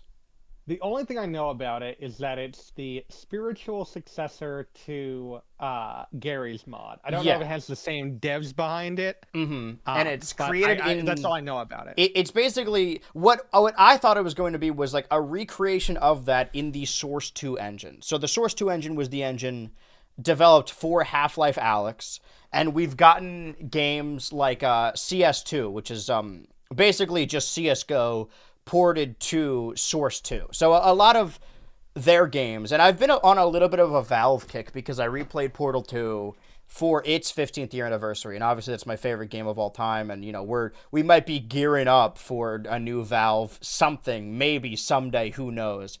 And there was Valve and Aperture iconography inside that Steam controller trailer that I've been on a kick. I've been playing Left 4 Dead, Portal, might get a little Half-Life in there as well. And the thing about all of those games, Team Fortress 2, CSGO, Left 4 Dead, Half-Life, Portal, they were all built in the Source engine, which was created for Half-Life 2 and had that revolutionary physics engine. And because of that, like it's kind of the same thing I was saying about Fox and Falco, that there's that old adage on the internet that's like, I've never been here, but I know my way around, something like that, where, you know, the internet was dominated by videos of Gmod and like source filmmaker animations for so long that playing Left 4 Dead, a game that I've never really played, and like the physics, the sound effects, even the font, it's like, oh shit, this feels exactly like it's Portal, it's Half-Life, like I know this. So I went into Sandbox thinking that, like, okay, this is Gary's mod made in Source 2. However, you know, Gary's mod is a sum of its parts. It's only as fun as the people playing it can make it. I will say, though, what we have played of Sandbox is it's Fortnite. It's Roblox. You load into the game, and you can play like a Sandbox mode, but I would argue, and maybe you would agree, that like the fun of Gmod is just loading any model you want into the game, right? Any video game character, having them all cross over. In Sandbox, at least right now, you cannot do that, but you can use real life money to buy microtransactions and get cosmetics for your playable Sandbox character.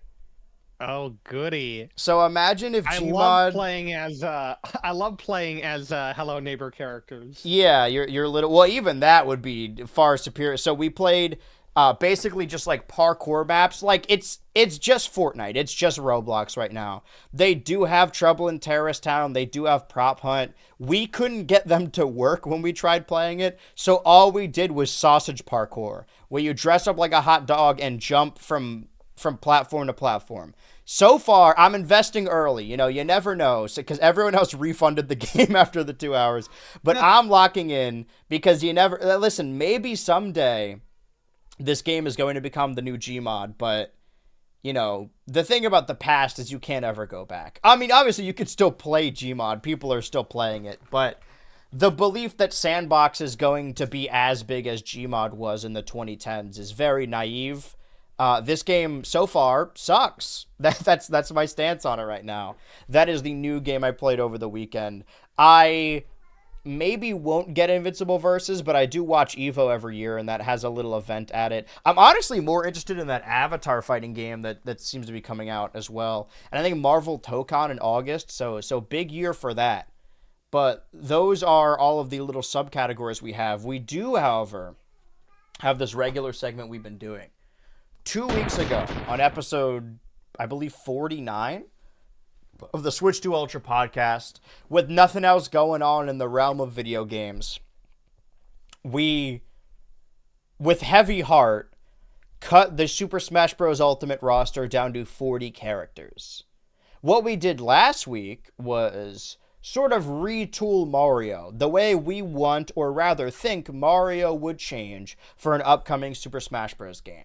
And today, moving down the line, now we get to jump over to the moveset of Donkey Kong. And I think that this character is going to change a whole lot more than Mario would in comparison. So let me open up this tab over here just so I can have my information already. Right off the bat, I think we're changing this Donkey Kong design, right? Yes. I mean, I think it's a given by this point. Yeah. He's data in 3 games now. Yeah, zooming in to like get the screenshots of all these moves, like I know he's expressive, but like, you know, Ultimate is very much a Nintendo Switch game. There's only so much you could do with that. So we have this version of Donkey Kong. I really think that I'm gonna line those frills up perfectly. That people say the biggest difference is the eyes, but honestly it's the teeth that are throwing me off. You don't really see his teeth as much in the newer design. But we have this moveset of jab, up tilt, side tilt, down tilt, dash, up smash, side smash, down smash, neutral air, up air, forward air, down air, back air, grab, forward throw, back throw, up throw, his up special, neutral special, down special, side special, and final smash. I think we can change a lot of this. I'm gonna be honest, other than like the specials, there might not be that much that needs to be changed. Like here's the thing really. Bonanza. What did it add to his moveset that we can like use specifically? Like again, I think there's side special stuff and like or the special moves in Final Smash we could definitely change. Mm-hmm. But like he's a gorilla. he's an ape. He can he's strong and he's powerful, and a lot of his moves have a lot of stuff with his hands, his legs. I can't imagine specifically for at least the first two columns. There's a lot that can be changed. Well, that's the only major thing I would change is that he has kicks with the down air and back air, but I don't think that he really uses his legs in Bonanza that much, whereas he does have a move in Bonanza. One of the buttons on the controller is dedicated to him smashing downward with his hands. And we do have that with the down smash, but I think that the down air and back air should be something akin to these. And honestly, the up air being his little hair swoop, I think it should all be fists. And he is a very stretchy character. I will say this, though. Right now, we're just looking at Donkey Kong. We did cut Diddy Kong. Oh my god, we did cut Diddy Kong from our roster. Is there a world where this is this becomes a Rosalina and Luma sort of duo fighter, where Diddy Kong becomes a part of Donkey Kong's moveset, and maybe even Pauline as well? Part of the moveset? I doubt they do. I doubt they. Yes. I doubt they do Diddy Kong on his shoulder. I could potentially see Pauline being added, although I honestly don't think they I have my doubts. If they did add Pauline to the game and kind of put her on his shoulder, I doubt it would be that cool. I think it'd be kind of just aesthetics for flavor. Yeah, like how they did Cappy on Mario. Yeah. Yeah, I mean maybe. I mean it's just it's. I think it would be another, because I feel like sometimes they sort of really try really hard to make a new Smash Bros. Character feel unique mechanically. To go, every new character has a bar on the bottom of their percentage that when it gets to a certain level they get more, they do more. It's there's a lot of characters like that post Smash Ultimate. I feel like it would just feel like that. It wouldn't actually. It would just be a frill, you know what I mean? But I don't know. I think what I would be happy with is if they kind of adjust the animations for a lot of his tilts and jabs and stuff to be more to be mechanically similar, but a little bit more visually reminiscent of Bonanza. Potentially they could change some of his specials, or at least to make the down special a little bit more inspired by Bonanza, because it's a similar thing. Because I think a lot of Bonanza, the things Bonanza adds are sort of very much built off of things we've seen Donkey Kong do before, but just a little bit more colorful or with a bit more of a defined gameplay purpose. Yeah. Because he has a spin jump in Smash Bros. And also in Bonanza. They'd probably make it a little bit more like how it is in Bonanza, but it still would be mechanically similar. Do you think he would use any of his transformations? I would think it would be lame if he did that. Okay. I don't know. I'm over Smash Bros. Characters that have different modes that they kind of go into. You know what I mean? Well, I just mean would he become it would probably be a final Smash. If they did it, they'd probably make it the final. So no Smash. ostrich recovery. Yeah. It would just stay. Everything is staying the way it is. He goes Bonanza mode. I mean, maybe they do that. I don't know. I feel like it would be kind of visually weird, because he'd basically be changing his recovery. Yeah. He basically changes entire model for just a couple seconds. Maybe they do that. I mean, if they did that, Pauline would be on his shoulder for sure. Yeah. But I don't know. What I think I would mechanically prefer, and let's just talk about what I prefer. I prefer they just make him pretty reminiscent of how he's always been. Just make change his design, make it more based on the new Donkey Kong, and just change some of the animations to make them a little bit more based on Bonanza. Because he has he has he has certain punches and kicks in Bonanza. Yeah. That they could probably just make it more based off of that. But honestly, they could get away with keeping it pretty simple. I mean, one thing they could definitely do is the grab, make it a little bit more based off of his ability to pick up land in the game.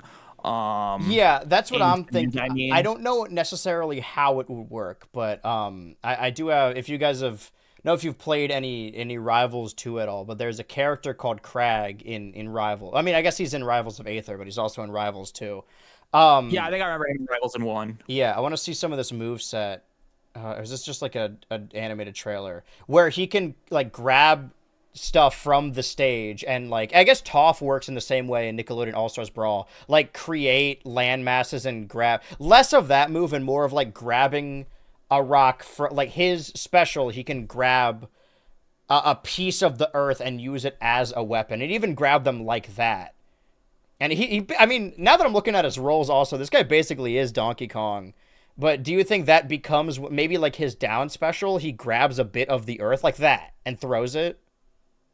Yeah. I would prefer if they don't really make it a super... But his down special right now is him slamming on the ground, right? Yeah. Yeah. Isn't that like a big thing in Bonanza too? Yeah, it's where you find, it's how you find all the gold and stuff. I mean, is there a world where like the down special, I don't know, makes other stuff pop up like stalagmites? Okay, here's... honestly, what this is really making me think is that Donkey Kong in Bonanza has a lot more in common with Donkey Kong in Smash Bros. Than I initially realized. Yeah. Because he mean, charges a punch in Bonanza. Yeah. Has he had those alternate colors in any other Donkey Kong game? Like, I'm sure there was a multiplayer mode in Donkey Kong 64, but like, I was stoked to play as the Yeti DK in Bonanza because it was the first time it was in an actual Donkey Kong game. One thing I could see them definitely doing is at least changing the visuals of the grab, making it so that like he kind of carries it over his head as opposed to just over his shoulder, so it's kind of a little bit more like Bonanza. That's really funny because that's what his grab used to be, and they changed it in Ultimate. Oh yeah, I forgot about that. So much, I love that. Yeah, it was like wait. I was thinking if you want to do the ground grab thing, we could compromise and have it so that his side special is him surfing on the ground. Oh, like using a bit of earth to like go from side to side. Yeah. Yeah, because the side special, like, I would say anything involving, like, his feet or head isn't really an aspect of the game as much as, like, using his fist to dig. Because he does, I mean, he the turf surf, you're right. You think turf surf side special? Because my thinking was that down special, you grab the earth, and then you could just, like, up tilt with the rock, side tilt, down tilt, and then, like, your dash attack, you can turf surf. Like, it basically becomes a little bit of a stance change.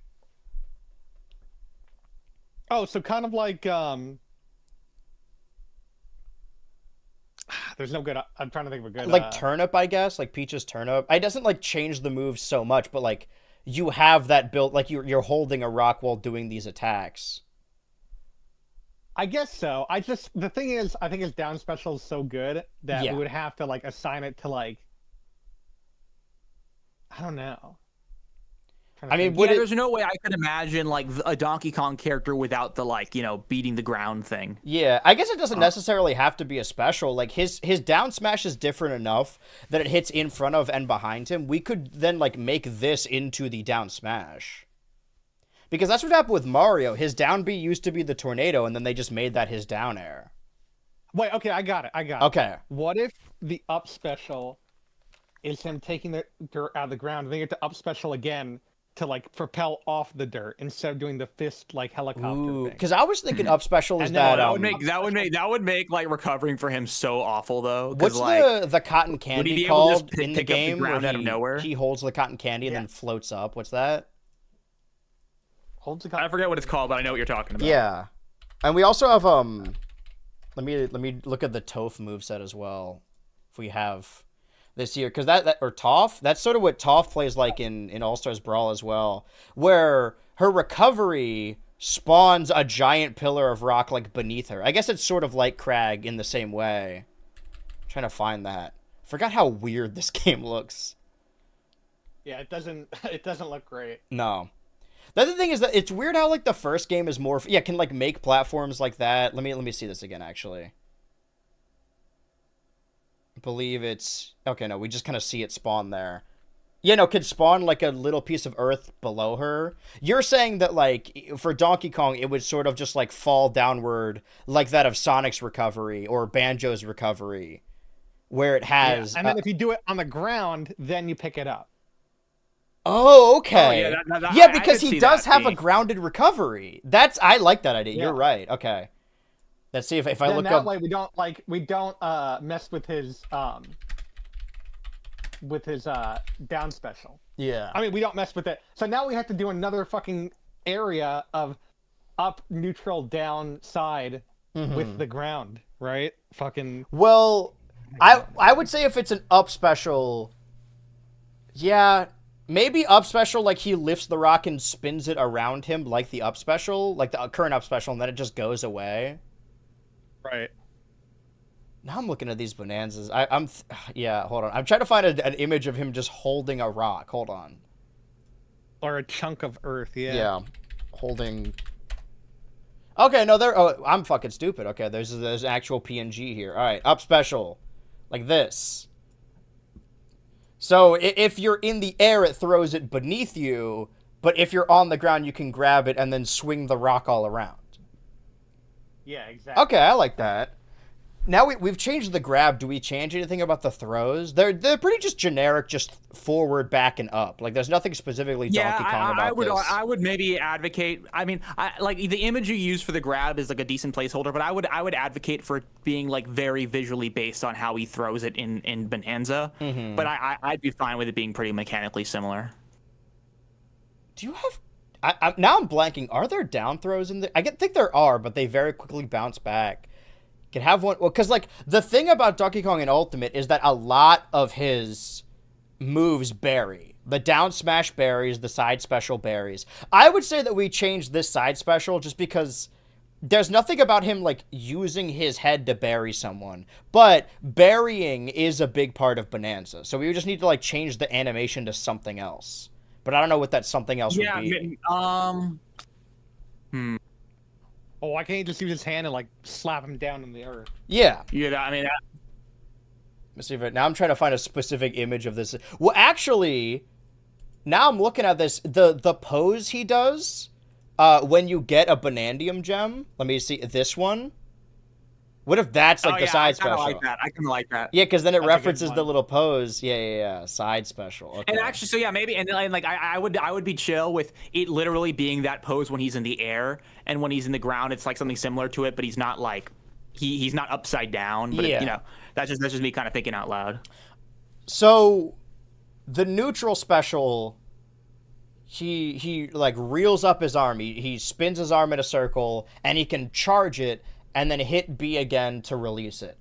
There is a charge punch in Bonanza, but only when you are in that like Gorilla Bonanza mode, and you don't really spin the arm, you just kind of reel it back. Does that change, or do we keep neutral special unchanged? I'd keep it. I'd prefer to keep it like the same mechanically. Maybe instead of like spinning it, he kind of just like pulls it back. Mm-hmm. I kind of wouldn't want him to use the like alternate forms. I kind of don't like that idea. Okay. Well, that could be like the final smash. Like he. Yeah, like the final smash. What is DK's final smash right now? He just punches a bunch. Punch. Yeah.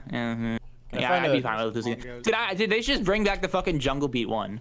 Like, at least it was unique. Yeah, that one was awful. Yeah, but that's not like a big part of his design anymore. I mean, technically, like. We got to give him a whistle taunt. Like, we don't have taunts on here, but yeah, I think that, whistle. Yeah. Sorry, ignore my picture of rock. I think if we're gonna have him spin this rock for the up special, I think like all of his smashes should be like that. Like, because the up smash, he keeps his arms down and then slaps his hands above him. So I think that we just change all of these to him grabbing rocks from the ground and then attacking with them. Does that make sense? I get that. Yeah. Just the same image of the rock. The neutral air is just a spin. I mean, I guess that's sort of what most neutral airs are. I don't know. I don't think he would have a rock in the sky. So I think that's fine the way it is. But what the final smash is, it becomes a specific Bonanza transformation, or there's like some kind of attack where he very quickly runs through all the Bonanzas. Like he picks them up with the bird and then drops the egg. And then or maybe he launches them with the snake. And then they're in this little animation where they get bombed with the egg and then run over by the zebra and then get punched with the... Yeah. Yeah. So if I look up Bonanza... What else happens in Donkey Kong Bonanza? It'd be cool he if... punches and digs. That's true. He does do all those things. Oh, and the elephant too. I forgot. Man, what a good game. What if You know what it would be? The elephant, like it starts out with him turning into the elephant, sucking someone in, and then it turns into the animation. He like Right. spits him out, and then he does all the bullshit. the elephant sucks him up, and then he gets so full, and he rubs his belly, and he's like, "Oh, I had too much," and then he, just general ideas. I kind of like the idea of like there being a random chance when he hits the ground that like something pops out, whether it be like a what are they called? Not coins, like tokens, like a token or a disc that you can use as like a weapon. Chip. Yeah, a chip or a disc. Let's put some chips and discs in here. Oh, kind of like with the D2D. Yeah. I thought we were gonna. I mean, this is good the way it is. Because like when you get into this, you're like, all right. Here's the thing about Donkey Kong is he's such a simple character. It's not the moveset that changes; it's the environment around him that changes. Yeah. But I think it's just the nature of these Link, as well that we go into them like, oh, we're gonna change different. so much, and then when you get into it, you're like, well, you only got to change like 3 moves, really. Yeah, no, honestly, Donkey Kong doesn't have a lot to do to change. I mean, like when we get to like Link and even like Metroid, like Zelda, when we get to like, Hey, look, there's Metroid. guys, it's Metroid. So, Pauline is a part of him cosmetically. Like she's on his back the whole time, but doesn't really factor into the moveset. Dude, I don't want Pauline on his back. I'm sorry. At all? I don't know. I think that's also a bad idea. I don't know. It just feels like every character. It's a, well, yeah, something like that. No, I mean, I just like what do they? I don't know. I kind of like that being more of a special thing. You know, you have that with Duck Hunt, you have that with Banjo-Kazooie. Well, she can show up. Like, What do we have Duck Hunt and Banjo-Kazooie? I don't think we do. That's true, but maybe for the final Smash. But I don't know. I mean, I feel like I don't know. Donkey Kong's supposed to be a simple character. You know, like I'd rather they not add. I just like the idea of like 4 of this. Like you have all the alternate DK costumes that come with Bonanza, but then 4 of the skins have Pauline, and then 4 of them have Odd Rock. Maybe even some, and because like my just thinking is that Pauline also has a bunch of alternate costumes in Bonanza, and you don't have to represent her, but she's definitely not getting her own character slot. So I think it would make more sense. The character slot doesn't need to be named like Donkey Kong and Pauline. I just think she would be on there when he does his attacks, or just really the whole time. I mean, I'd definitely be fine with having her for the final Smash, but not the whole time. I don't know. I think honestly, Final Smash is fine with me. It's funny too, because like, do you think people even know who Odd Rock is? Like, do you think people Only like if they watch the at this directs? Exactly. I don't think anyone knows who Odd Rock is. Like, if they didn't play the game, people know who Pauline is if they didn't play the game. But like, they're like, who's this Odd Rock they keep talking about? What is an Odd Rock? Am I remembering it correctly in the game that when you do the roll that Pauline kind of does like a... I hazard to call it a barrel roll, but the animation you would do if you were rolling on a barrel, like standing on top of it? Or am I misremembering that? I think you're misremembering I think I'm thinking of ukulele. I was about to say that sounds like that sounds like ukulele because I just played ukulele. And honestly, they should just get rid of Donkey Kong and put ukulele in his place. I think Rareware has given enough already. Yeah, that's true. But there's a lot you could do with these alternate costumes. Yeah, I mean, like, I'm looking through this. If I just look up, I'm just looking at pictures of Bonanza now. I mean, like a lot of it. I would say that the main mechanics of Bonanza are breaking the ground and throwing the rocks. And as long as we have that, maybe not a stance change where he like grabs a rock and throws it, but as long as the rocks are like a part of his animation, I think we're solid with what we have for Donkey Kong. Because going into this, I mean, like I said, I don't think that there was a lot we had to change for Donkey Kong to begin with. I think a lot of it was just like, because again, well, I mean, the up special was basically made up. Right, yeah. There's a little tornado. But it was kind of retrofitted to, like, especially, like, how he acts in Bonanza, to be fair. Mm-hmm. I will just hazard to change these where down air is, like... I'm just going to put rocks over where the feet are, so instead of using his feet, he's using rocks. Because it's all about fists and rocks with this guy. Do they have Halo on this game? Not yet, Shrimp Boy. But don't worry, we're gonna be fighting the good fight. Once we're done, listen, I'm sure we're years out from a new Smash game. Once we get through these 40 characters, then we'll start going with our new fan-made movesets from the ground up. And we have to wait to the very end to get K. Rool's moveset. I don't know if we're gonna even remember what happened in Bonanza by that point. I guess you don't need to change a whole lot about... Well, no, he does have different powers. So are we content with this, where the biggest change is the up special and the final smash and the side special? A lot of these are animation changes. Yeah, I am. But you guys want to remove Pauline. Yes, except for the final smash. Okay. So he should be like, DK! And then he punches her away. That's a good point, yeah. He does the Kumatora and Boney thing where he show up solely for that. Okay, I can see that. Well, then I believe this is the official Switch to Ultra Donkey Kong moveset. That was a lot less painful than Mario. I'm shocked. Yeah, well, it's because this is one game. Like, it's just Bonanza, whereas Mario, it's like, oh, do we want to do Galaxy? Do we want to do Wonder? Do we want to do Odyssey? It kind of helps that DK hasn't had a new game since the last Smash Bros. He had one new game. Yeah. So obviously we haven't gotten to like our, characters we would add, our fan-made rosters, but we've cut the roster and we're getting to their movesets. We cut Diddy. We're so close to being done. Yeah, we're almost there. Do you think they add any more Donkey Kong characters since we've cut Diddy that aren't like Donkey Kong and King K. Rool? They could add Void. That's like the one that I'm very much on the fence about. That would be a fun, like, Bowser Jr. replacement. You don't think it's like too soon and he's too much of a one-off?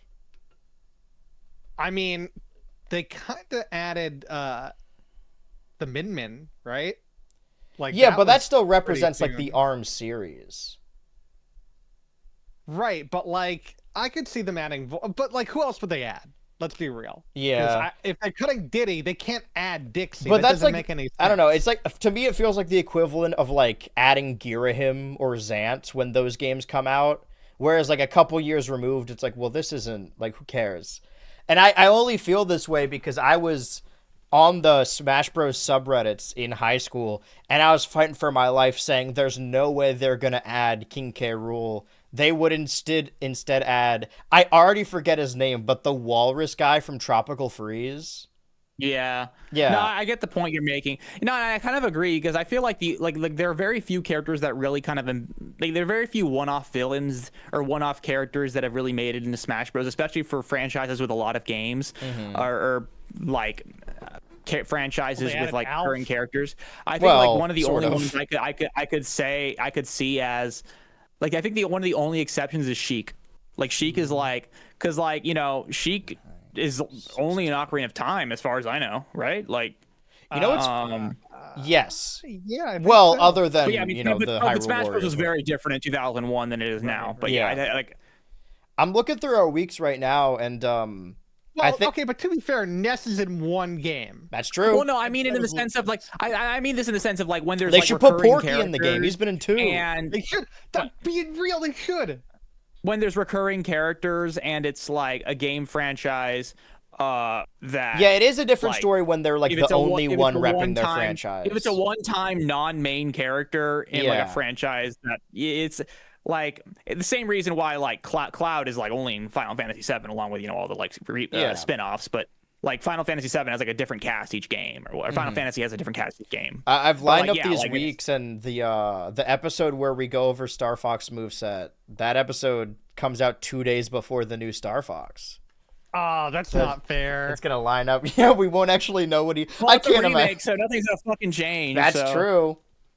But the week after that, we do have Pikachu, and speaking of which, we have been doing an additional segment on this show every week. Obviously, we've been whittling away at this Smash roster. But before then, and before we ask our special guests what starter they would pick for Winds and Waves, I still got my Brout. We are still a degree separated from that game. We are, I guess, a month or so away from the 1-year anniversary of the Switch 2. We can put together our thoughts about the Switch 2 in year 1. But the segment that we started while passing time throughout the weeks where nothing really happened is we began going back through. I'm trying to close multiple things at once to temper my computer. Whoa there, girl. Calm down. Woo, whoa, hold on, girl. A playlist of every Nintendo Direct in order. And this is that we've gone through 2011. We've gone through 2012. We have seen the launch of the 3DS. We have seen the launch of the Wii U. And now we are in 2013 with the Pokemon Direct, January 8th, 2013. This is an 11-minute Direct. How much New Super Mario Bros. 2 is in this? I'm hoping all of it. They gotta have a tie-in level with the Pokemon. Now, gents, are you guys ready to jump into Pokemon Direct? Let's go! Let's go! I'm excited to see what happens. Because, like, I know that there is a Pokemon announcement in 2013. This is Iwata I don't from know Nintendo. if it's this. Our first Nintendo Direct in 2013 is a Pokemon Direct. Okay. In this Nintendo Direct, Oh, I subscribe. will I deliver forgot I have my the latest annotations news on. the Pokemon series direct to you. Okay. The Pokemon series has been published Iwata was in doing 7 this. languages. It used to be his and thing. He would say enjoyed in more directly than to you. 70 countries all over the world. This wasn't just So like an this internet Nintendo thing, right? Direct Like they is had them on the broadcast to front Japan, pages of the 3DS and Americas, Wii U, I and think. Europe Maybe on the at the eShop same or time. something.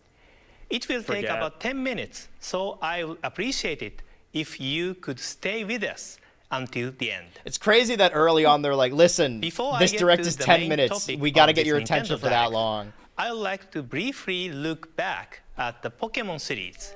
Okay.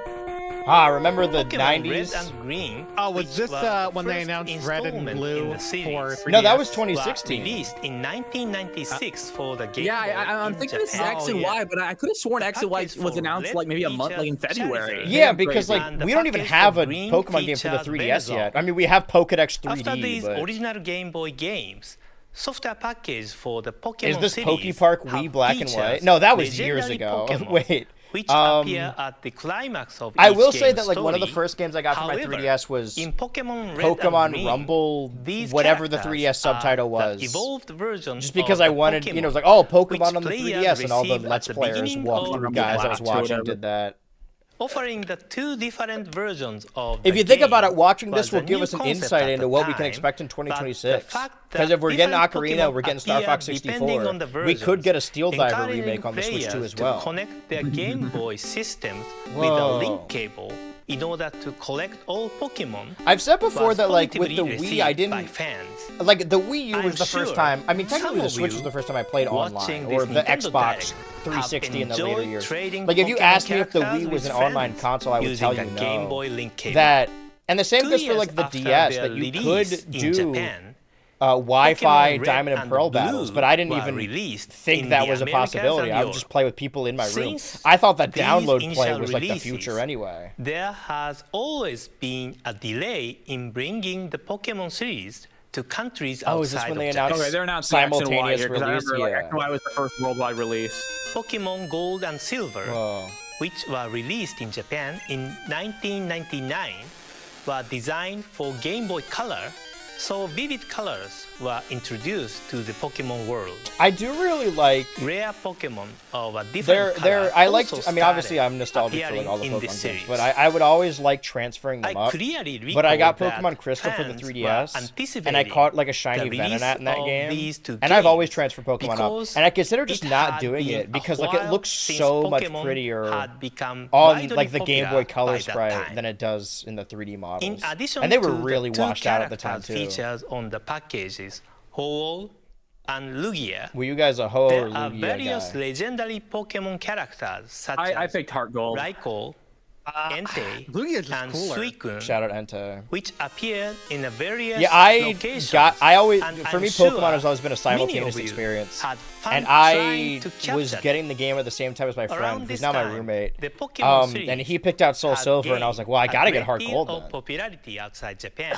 Dude, my sister and I It took both got Heart Gold, and approximately my 1 friends were like, year "Why did you both get the and same a same half version? years Mm-hmm. to Why release didn't you the get different games versions so in you the could like US? You could trade?" I'm like, trade, yeah. That's a good idea. I knew enough people in my neighborhood that had different Pokemon Pokemon Ruby games. and Sapphire were released for the Game Boy Advance in I think this direct 2002, might just be and these like, hey, titles these are offered Pokemon upgraded games. communication features made possible by new hardware improvements, double battles, and tag remember battle Pokemon? could be played using the Game Boy Advance Link I totally cable. forgot that they ported Fire Red and Leaf Green to the Double Switch battle too, or the enables Switch in two general. That was such a players weird to thing that battle it totally each crossed my other mind already. Using two Pokemon.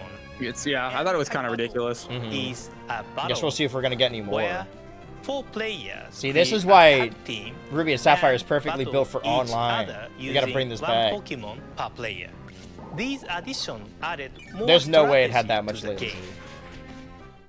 Around this time, we also restructured the production. Is this for all just overseas leading up to X and editions. Y? I don't know if And it's were leading able up to to release anything. I think the the direct might title. just be We're at this. 6 We're Well, halfway how many minutes there. are we in? How many minutes are we We're in? already 4 minutes. halfway We're 5 there. minutes in this Halfway 11-minute there. direct. We're Pokemon halfway. there. and Leaf Green, which were released I think, in I don't know. I mean, if the trailer for X and Y is like 2 minutes, then maybe. That's Game Boy true. Advance. Yeah, he did say like, So 10 players minutes of could enjoy preamble. Pokemon Yeah, no wonder he gameplay, was like, hey, such stick as with us. Pokemon We're gonna talk about battles some and bullshit. Pokemon I trails guess this is a little better than them without talking the about need mobile for the games for link 30 cable. minutes, but The wireless adapter was developed this is back by before they called the hardware Pokemon development Presents. team This is just a at Nintendo. direct. But I suggested offering this to be used first in the Pokemon games. Wow. Nowadays, it is very common to perform I mean, Pokemon Pokemon's communication evolution, without cable. for lack of a better term, But was very this tied to was a big the turning point. company's like handheld. I mean, it basically saved the Game Boy. Pokemon Diamond And then and a lot Pearl, of aspects the of the Game Nintendo Boy DS Advance games and the released DS in were built around the 2006 concept of like, oh, well, we also got to do this for made Pokemon. Tremendous progress. That In these games, Oh And- hell yeah! I Battle can't and wait to play trade games with like this anyone that in are the world slow AF. using the Nintendo Wi-Fi connection without I can't wait to leaving be your home. afraid that I'm gonna do a.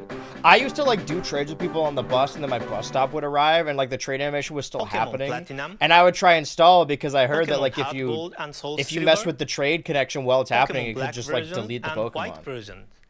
Oof. And the By the newest way, that Pokemon time Black period, and White I too, believe between which are still fresh Diamond in and our Pearl memory, and Black were and White all released was the for longest Nintendo time DS. between Pokemon Nintendo generations. DS was the And it first still hardware is until system this to have November, multiple games where we will from now the be in main the Pokemon newest, series. largest gap And between so Pokemon generations. we have arrived at today. As you can see, And Scarlet the and Violet Pokemon feels series archaic has evolved nowadays. along with new Nintendo handheld systems over history and has Are they gonna show the little expanded Pikachu the range thing? of its gameplay. The Game Boy Mini. Now, two completely new games in the Pokemon series will be Okay, introduced. are these two to unique Nintendo games or are these 3DS. two versions of a new game? Take No, a look this is X at and the Y. Okay. Next evolution of the The Pokemon Mega world Evolution. in this video. I actually don't think they showed. No, they didn't really reveal Mega Evolutions until like. No, but they didn't. I don't think they show us any gameplay actually. They just show us France in the background. Yeah, Lumiose. I think that was just the Eiffel Tower. The human Yeah, no, world. Oh wait, no, maybe trailer. Oh shit. Okay. Yeah, no. Do you guys know the Discover bit a here? Breathtaking 3D. Wait. No, what's the bit? The sunglasses don't follow the character; they just get stuck behind. Oh yeah. Dude, I haven't heard. that's I haven't seen that in so long. Yeah. I never classic. knew that was a Taking thing. That's 3D hilarious. world. What's weird is like that was the first time people were like, "Oh, you could probably customize your character's outfit." I don't know how people got that from that, but they were right. I guess because like the fact that it wasn't like bolted onto your character kind of insinuated that like there was some modularity. They do a big reveal of Yeah. this, and we never go inside here at all. Nothing ever happens. Yeah. With it. Yeah. Did we see? Yeah, wait, or did they just silhouettes? No, okay. they showed 'em. Chespin.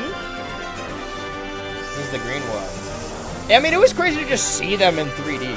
Outside I of think I Pokédex remember, like, 3D. yeah, Fennekin does like a fire punch, I think, in this part, and like people were like, "Oh fuck, please don't be a." Or just a psychic move maybe there. that was in a different animation. I'm an idiot. Please don't be No, a like there was an Can't animation see where you you, see Petra. Fennekin like punch something, and it's like, no, don't be firefighting. Please don't be firefighting. Battle together. Not, what was it? Bipedal. Don't be bipedal, right? More mad about bipedal. Well, what was your guys' Kalos Well, no, starter? back at this point, there was a lot of anxiety about Fennekin or like the fire starters being. Yeah, because we got firefighting. 3 firefighting in a row. I chose Y because I thought Yveltal looked sick. I picked X. I did not play any of these games. Oh, what starter did you go with? Your new Switchy? 3D Pokemon adventure is Huh? about to Oh, begin. I went for Introducing Froakie. Pokemon X. You know what's and fucking Pokemon nuts? Y. I guess by this point I stopped caring about building a solid team because I chose Fennekin as my starter. And then within the game, they let you pick a Kanto starter right away. And Charizard had 2 Megas, and they showed them off first, so I chose Charmander.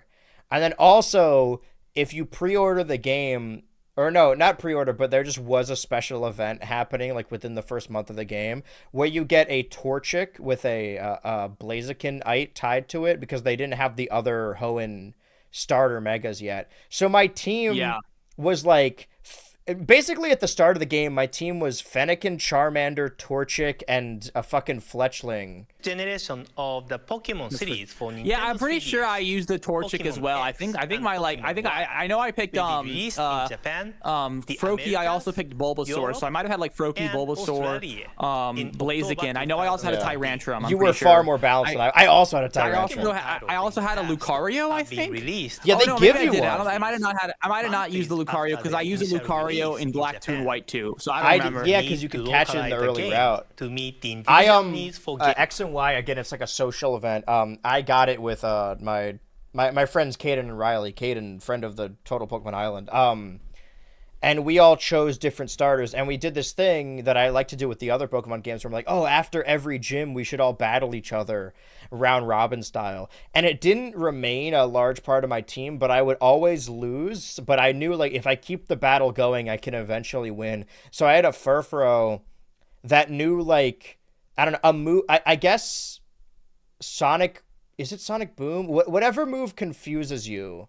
It had like Confuse Ray and Sand Attack, and I would basically just use that Furfrou to time out everyone, like make them so they couldn't hurt me at all and slowly just hurt themselves, and that was my Furfrou based strategy. As indicated, That Furfrou did not by the remain on long the team for history long, but I of did the have a Pokemon Tyrantrum for a series, little bit. there I are think a I large number of Pokemon knew found in about the a lot games, of the and because a this is the first game that was significant released amount of internationally the resources same are date. required But prior to for that, localization. they would release in Japan first, and I would watch Our people play challenge them and has obsessively always plan been, out my team before I how played the can we game. deliver Pokemon games And to I wanted to be people like, I across guess the I was in a world at the Hoenn same era time, before I even knew what was going to while happen. I ensuring wanted to be that like a the magma quality grunt. remains So I had those high. 4 fire Pokemon, and then my rest With of this the rest of my release, team was we've been Weavile able and to Absol. So it overcome was just this all like fire challenge dark. and release these titles to fans in the Those Americas. Pokemon are way too good to be that and magma grunt Australia Pokemon. in That's Yeah, more like or they all have magma, mega like, evolutions uh, too. This means that you can enjoy the adventure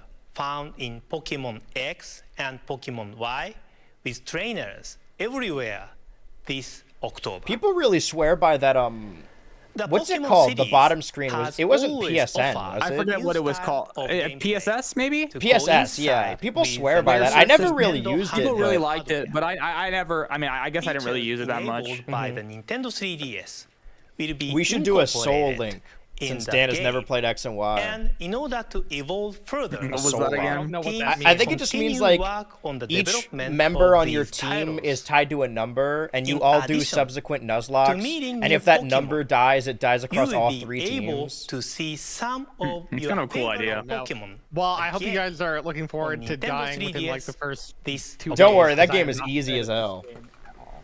That's all for today. But I haven't figured out Thank how you to very much stream for multiple watching. people's perspectives yet. Like I guess I could like just share a screen across Discord, but it'll look really bad.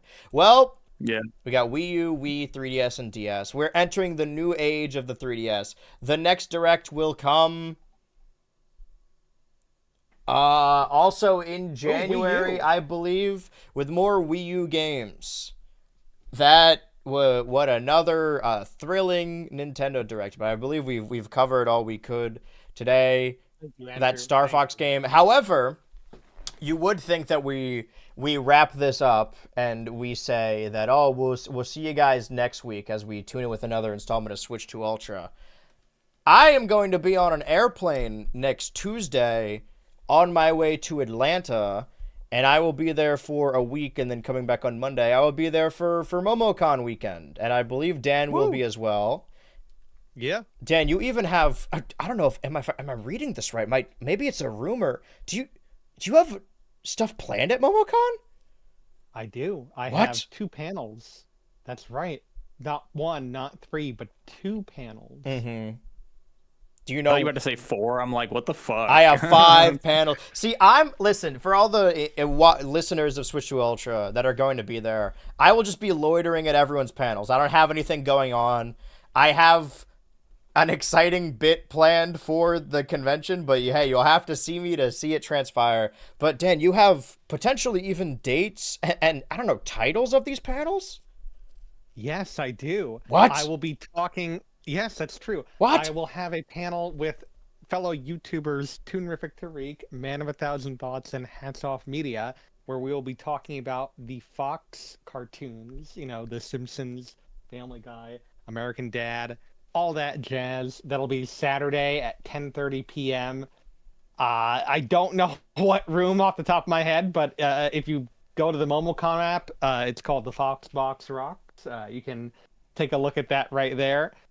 Find that, and that's my panel. And I will have another panel, and that one is talking about... It's a sequel to last year's panel where I talk about cartoon houses making no sense, and I'll be talking about cartoon ships that make no sense. Ooh. It is going to be quite a informative and very professional discussion. I Very have all my provocative. credentials as needed. Yes, exactly. Very provocative. I look forward to getting blasted online for it. That will be Friday at 5:30 p.m. So be there or don't be there. Well, you know what people say, you know? White people be like, what if we cut the Smash roster in half? They do be like that.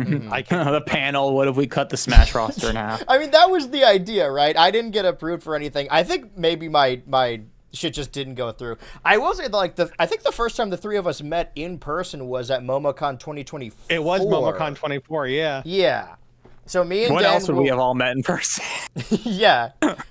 That and listen, I don't know. I guess it depends on, I mean, it doesn't really depend on anything. I guess it depends on the year. This might be my final attendance of anything. I don't know. It was pretty expensive. We'll see how the year holds for me. Everything in general is more expensive. I imagine everyone relates to that feeling. But I do love going solely just as an excuse to like hang out with people I met online that I could put a face to things. So yeah, Dan will be running that place like the damn Navy, and I will be loitering at all of our friends' panels.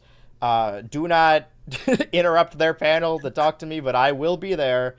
And that's basically it. We can't. And I won't be there because my cousin's getting married. Right. You should have booked. You should have gotten married at the convention center. I know, Dude, right? literally. I remember one time we went to MagFest and somebody without knowing that MagFest was happening like booked the Gaylord for their wedding. So there are people like in dresses and suits, and then also people in like cosplay and fursuits. That's awesome. Dan, do you have a cosplay planned? Like, you don't gotta say what it is. No reveal. But you did do something when we went in 24. I will say, I do have some cosplay planned. I'll give you a hint for one of them. It's pretty complicated. It was $150 out the door. Now, there is one I wanted that was $1,000, and I really wanted that. That one was really complicated.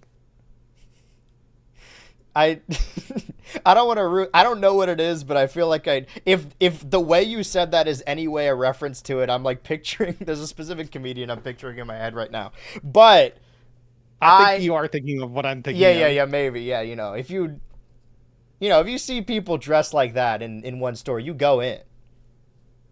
You do go in. Yeah, that mine is. I guess it's more specific characters. It's less expensive, but it is very committal. And I'm excited to see reactions to it. I'm doing my laundry and stuff and thinking like, okay, well, it's like, because how many days of convention is it? It's like Friday, Saturday, Sunday. Or I guess it's Thursday, Friday, Saturday, Sunday. Thursday, Friday, Saturday, Sunday, yeah. Well, I have 2 looks planned. I don't know what I'm going to do for the other days, but I'll figure it out. Hopefully we can hang out. I'm honestly like, without giving too much away, we're in a group chat of other people attending. And a lot of them are like, some people I've talked to, I'm obviously close with Dan, but then also like other like friends of friends. And I want to go to everything, but I don't want to like be the guy in the chat. It's like, I'm coming too. Like if I'm hypothetically not invited, just being like, and also me, That's guys. so hard at cons is like, hey, what are you doing? Oh, I'm doing this. Can I come? Yeah, because Can like I come? it's really because that's what we did last time, and like that's what I no smoke to the convention, but that's what I like doing. I like hanging out with everyone, but you know, Are you going to Waffle House? Can I come? Yeah, please? we were doing that. I mean, that was the two of us were walking around, and I was just like, if we could just latch on to someone else's thing, we could just go with them.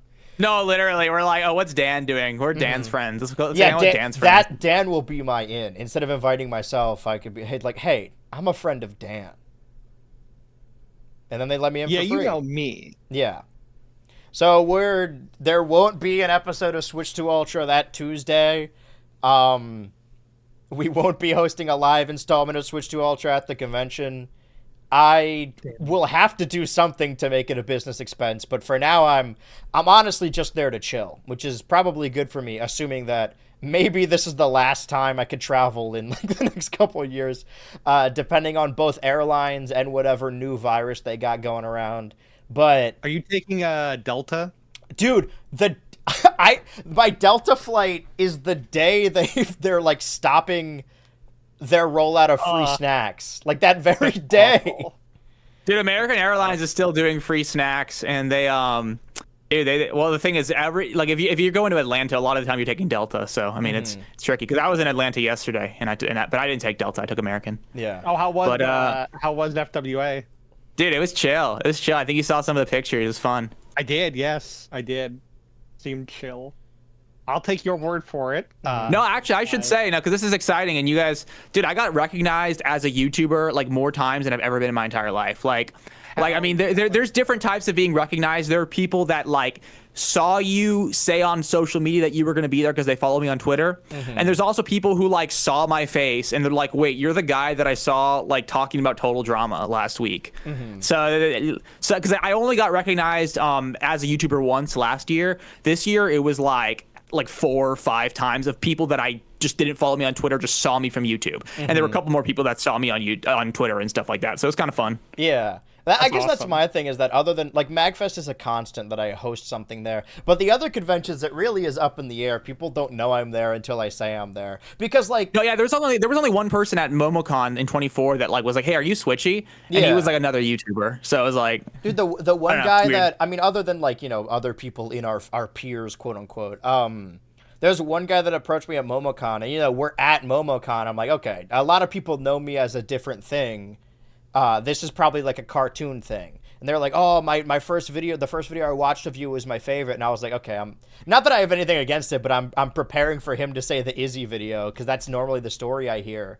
And he was like, oh, I love like the Bray Wyatt video. And I was like, that's nuts, because like even before it got taken down, like it wasn't doing too well. I always love to hear that. But yeah, it was my record for being approached at MomoCon is 1. So we'll see if we can beat that this year. However, I am changing my appearance for my cosplay, so we'll see if anyone notices. I can say I'm definitely going to stand out in the crowd. Well, maybe. We'll have to see. But I mean, Dan, I will be seeing you there. Viewers Yes, of I will Switch see to you there as Ultra, well. you will not be seeing us next Tuesday, but we will. But what day do you come back, Dan? Because I go back on the Monday after, like the 20-something. I also go back on Monday. All right, well then, yeah, we So, can, you we know. can get back to business as usual. By the way, Twitch chat asking first or business class. What do you think, man? You think I'm dude, flying? like, dude, Well, I don't want to answer that because the answer is first. Only because Really?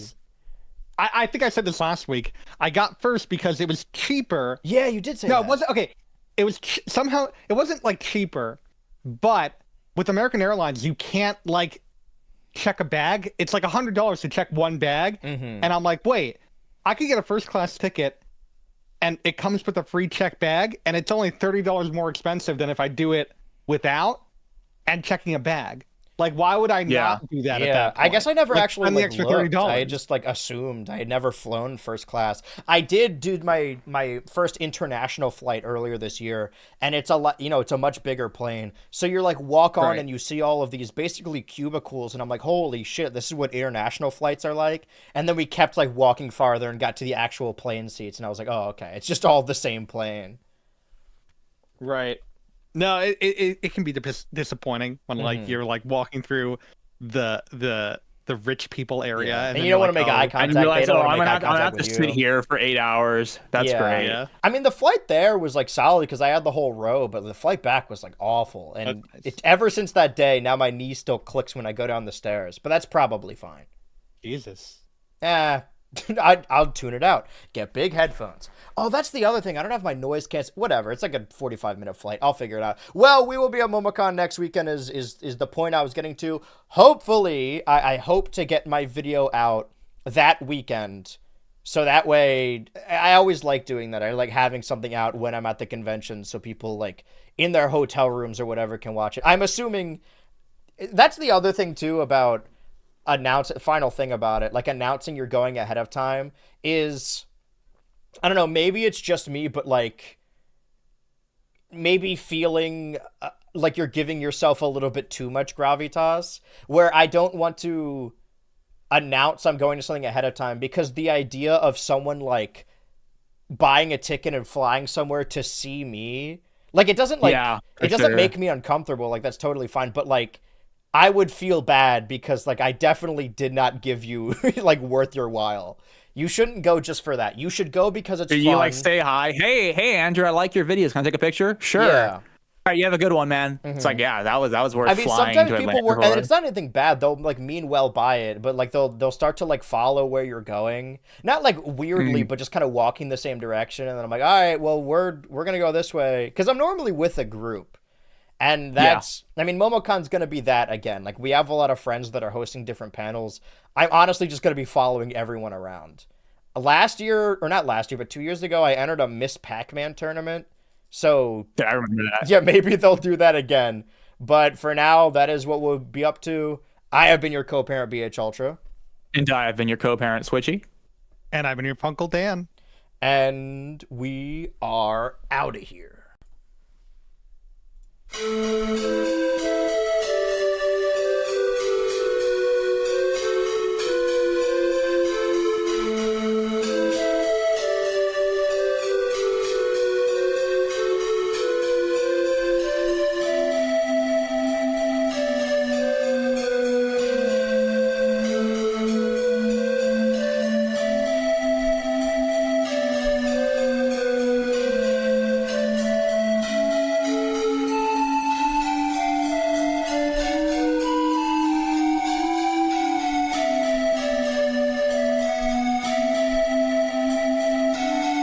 Total Tomodachi Island tomorrow at normal stream time, 1 to 4 p.m. Eastern Standard Time.